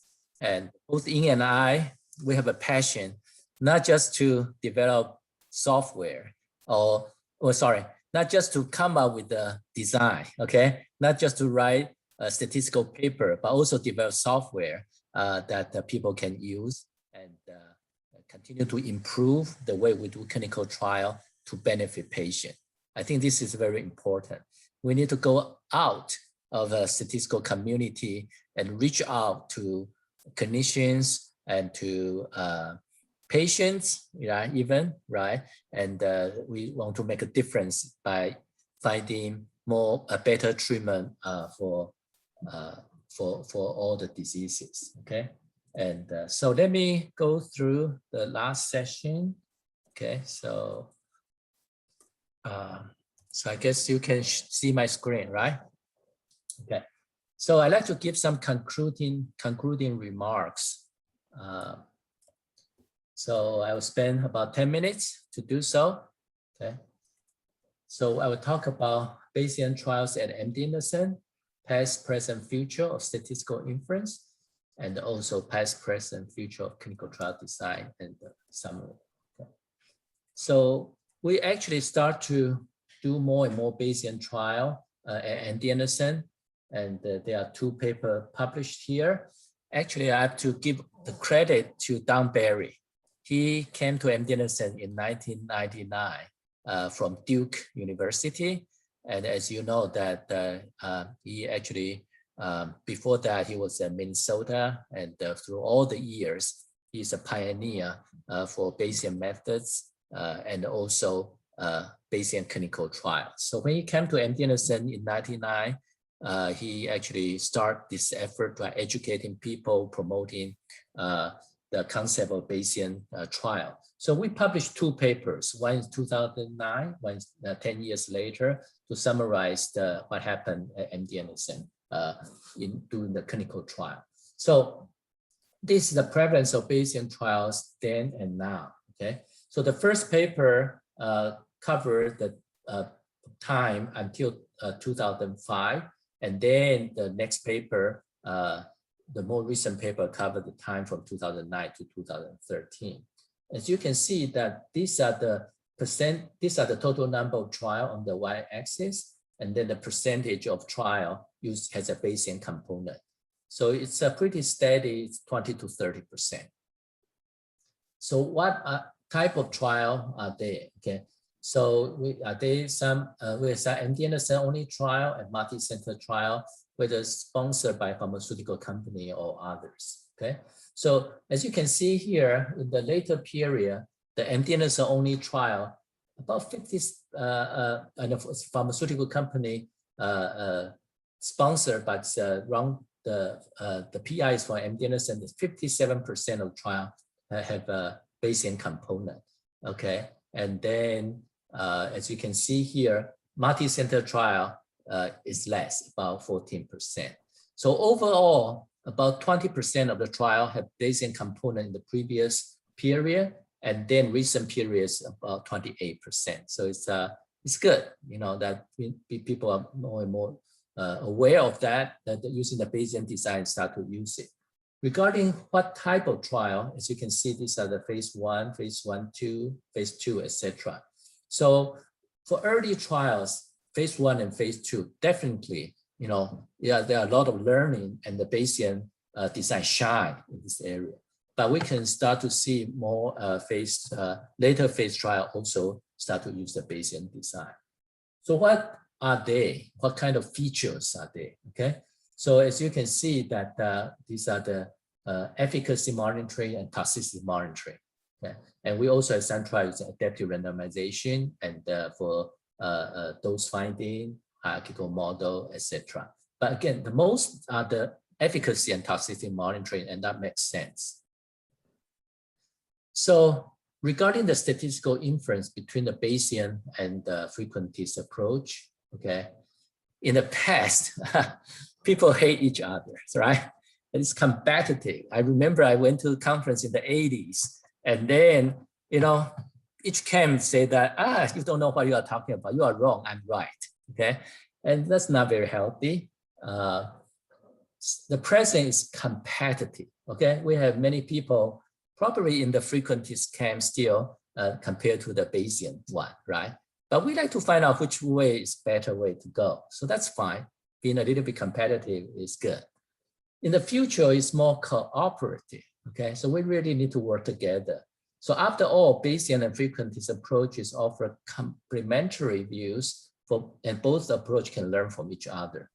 And then with the convergence of Bayesian frequentist method, there's that objective-based method, okay, by Jim Berger and calibrate-based, and Rardito and others that try to put those things together. This actually once was inconceivable, but now it's inevitable that we need to understand each other and work together. So regarding the clinical trial design, okay, so before we have this one trial at a time, okay, and then with multiple dose and schedules in phase 1 trial, and then the size depict the sample size, usually less than 50 patients. For phase 2, maybe 50 to 100 patients, and that's actually more gracious.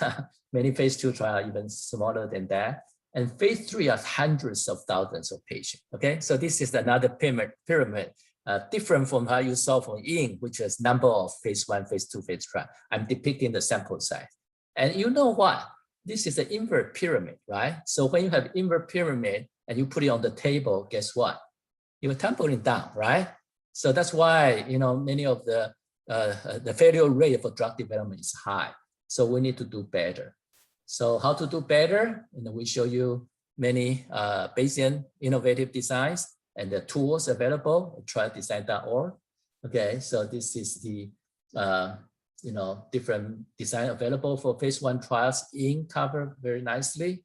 Okay, and then this is the decision tree, help you to choose the right design. Okay, and for phase 2 trial, okay, we also have a different type of phase 2 trial for one arm, 2 arm, or time to event. Okay, so I talk about the platform trial, okay, and I also talk about the umbrella trial and basket trial, and these are all learning for exploratory. But then after we identify where the signal is, okay, the treatment working, what kind of patient population, then we can run a more focused small phase 3 trial with a higher success rate. So how can we do better? Okay, so currently one drug, one study population, one trial at a time, discrete phase, drug development, but then we need to do more master protocol, seamless phases, umbrella, basket, and platform trial. We need to think about adaptive randomization, okay, in addition to equal randomization. We need to do more interim monitoring for toxicity, futility, and efficacy, okay? And we need to think about borrowing information effectively as well, okay? So Bayesian method allow you to borrow information from the historical data by using the informative prior, right? And then we can also think about more Bayesian hierarchical model, cluster hierarchical model to borrow information. Lastly, there are some people working on the network meta-analysis to borrow across trials. And that's one step more than the regular meta-analysis, okay, which I didn't have time to talk about, but that's a very useful thing to do, how to synthesize information. Okay, in summary, I hope we convince you that the Bayesian framework provides you a powerful and versatile platform for statistical inference compared to the frequentist approach. And it takes the we learn as we go approach, continuous learning feature is ideal for adaptive clinical trial. And Bayesian method holds great promise in improving the efficacy, the efficiency, flexibility of the clinical trial design and conduct. And Bayesian method have been used increasingly in the design analysis of clinical trial with good success. Okay, and I already talked a lot about the master protocol, umbrella, and basket platform design, and these are the future. Okay, we need to do more of this type of trial, but it needs validation. Okay. So once we identify where the signal is, as I said, we run more focused phase 3 trial, but still control type 1 and type 2 error. This helps us to speed up drug development, and it's one step towards precision medicine. And lastly, proper implementation requires software and careful thinking. You know, it's not like give you a recipe and then you just go to the kitchen and cook, right? And you continue to learn and improve, okay? And I want to emphasize that subject information is useful, but need to handle with care. And also, Ying, in his first session, covers the Bayesian model-assisted design, and that conforms to the new KISS principle. Okay, we don't want to be simple, okay, and stupid, right? We want to be simple, but then smart, okay? So that's the new KISS principle. So there's no one-size-fits-all solution. We need to, I hope we convince you that even though there are tools available, you still need to think carefully and planning carefully when you run the clinical trial. And more education is needed, and today served the purpose. I still see 61 people here, so that's great. Congratulations, you stick almost to the end, okay? But let us know if you have any questions, okay? More innovation is needed, not just to develop a new elegant statistical method, but need to develop software and so that people can use it, and develop more robust method for prior evaluation and decision-making. And that's important, and implementation start from you, okay? So you can do it. I hope I convince you that, but we need teamwork, right? So we need everybody to play your role and actually help in both on the statistical side as well in advanced medicine. So let's roll up our sleeves, implement novel design, and make a difference. And it really take a village to make things work, right? So that's it for me. And I think we have a few minutes for questions.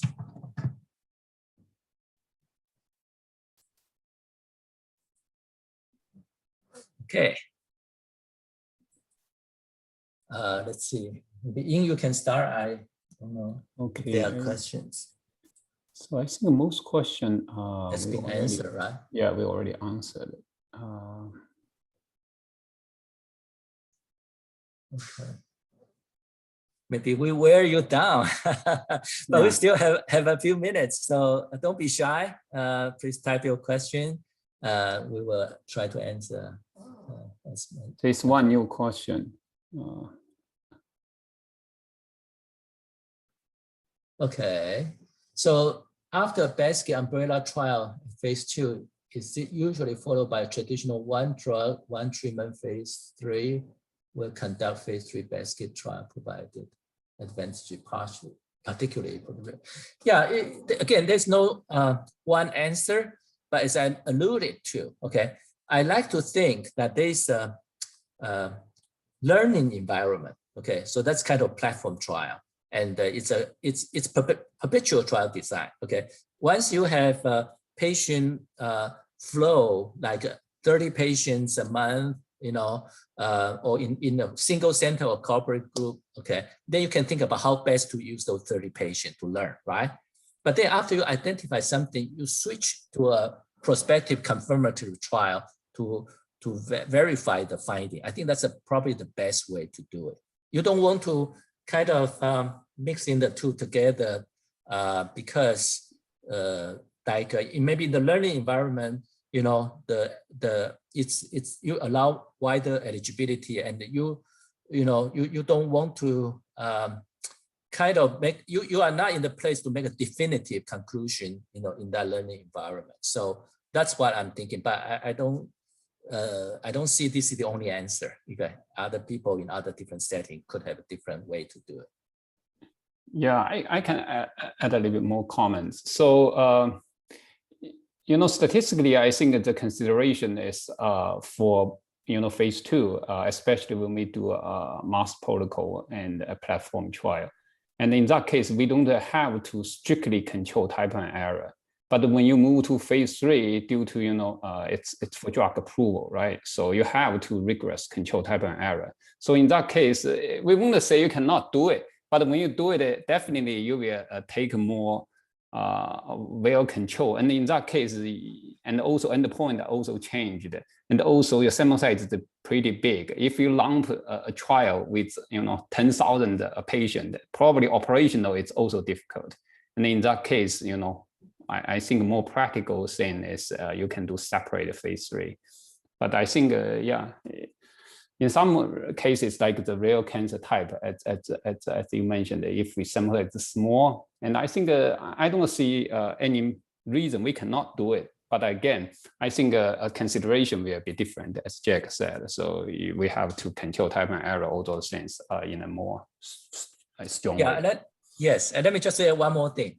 Talk to your FDA colleagues. We all know how important it is to talk to FDA early on, okay? And I think they are more perceptive to the Bayesian design. But again, one key factor is how to choose a prior, right? So if we don't use any prior data, any historical data, you know, maybe we lose some opportunity. But also how to use it, and what amount of prior information we should put in, you know, and I think that needs to be discussed. Yeah, so talk to your FDA colleagues, or maybe there are some FDA people among the participants. You can type in your thoughts.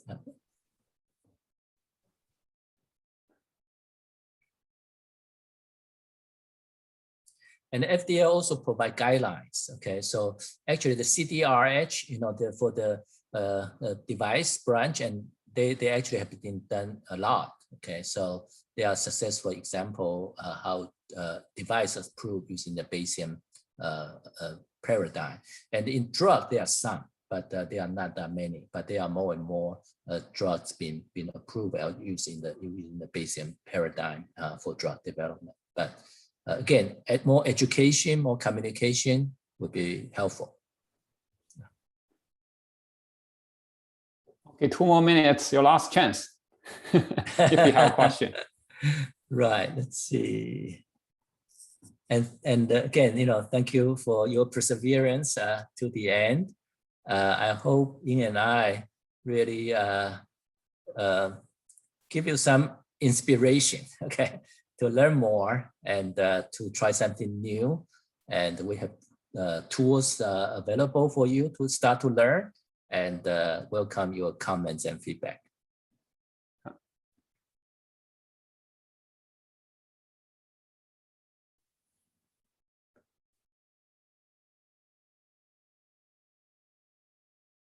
Okay, so one more minute. There's a question, there's a new question. How do you comment on type 1 error for Bayesian trial if clinician ask for it? So so I think one way is you can do that's why one reason we need operating characteristic through simulation. And I think it's not the difficult. The only difficulty is for many complex design, it's very hard to define what's type 1 error, right? So for example, you have multiple group, multiple treatment. What's exactly type 1 error it is? And I think that's more challenging. And but I think again, the OC probably it's operating characteristic. It's an important metric we can take a look. And again, I think most of those are in the early phase, explore and learning process. So I think we can tolerate some relative high false positive. Right, let me just add a little bit. Simulation is very, very important. Okay, so when we do a complex innovative trial, actually FDA has promoted that too, the CID, complex innovative design. And one key for that is simulation. So type 1 error rate is just one of the operating characteristics. It's important, but that's not all. Okay, so I encourage everyone to start to really, use the simulation tool to learn about the trial operating characteristic, so that you will know if it achieved the goal that you would like to get. Okay, and if not, how to change it so that you will be better. And for type 1 error rate, indeed, when we do this all the Bayesian design, we also try to calibrate that, okay, by simulation, and we can control the type 1 error rate by changing some of the tuning parameter or the stopping boundary. That will affect the stopping boundary and things like that.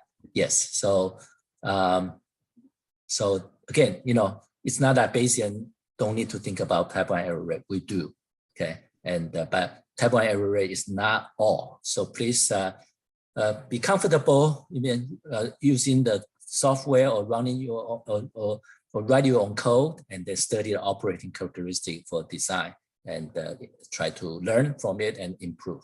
Okay, I guess that's about it, right, Ying? Any last? Yeah, I think there's a couple more questions. Yes, they ask if the presentation slides will be available later. I think yes. So we will send our slides to organizer, and I think probably they will post online, and probably you can, if you register, you can access to the slides. But we are open for it. Yeah, and both Ying and I have some textbook that you can find out, on the Bayesian trial design, some as well as some other authors. So if you have more specific questions, that you can welcome to send us email. Okay, and we will, So this question about the software for a Bayesian sample size for phase 3 trial, and one issue is for those Bayesian design, it's highly customized, and it's very different from one trial to trial. You have different stopping rule, different criteria. So the best way is you do simulation. You try different sample size until you get the desirable power and the type 1 error. All kinds of OC you are looking for. So. Yeah, and there are commercial software available, like FACT from the Berry Consultant, and also the company developed East, right? They also have software for adaptive design available, and there are some other things. So yeah, but our software are all free. So that hopefully you can start from our software, and then you can use other software as well. Yeah. But in general, it's very difficult because all the Bayesian design, you have a lot of different rules. So I think there is no simple software can do sample size calculation for you. And I think you have to probably write your code and simulate it. I think that's the best way for sample size calculation. I think we had better wrap up. Okay, so it's over time now. Yeah. So I think we thank all of you to attend this short course, and keep in touch. Send us email comments, and we'll be happy to discuss with you more. Yeah, thank you, everyone. Thank you. Yeah.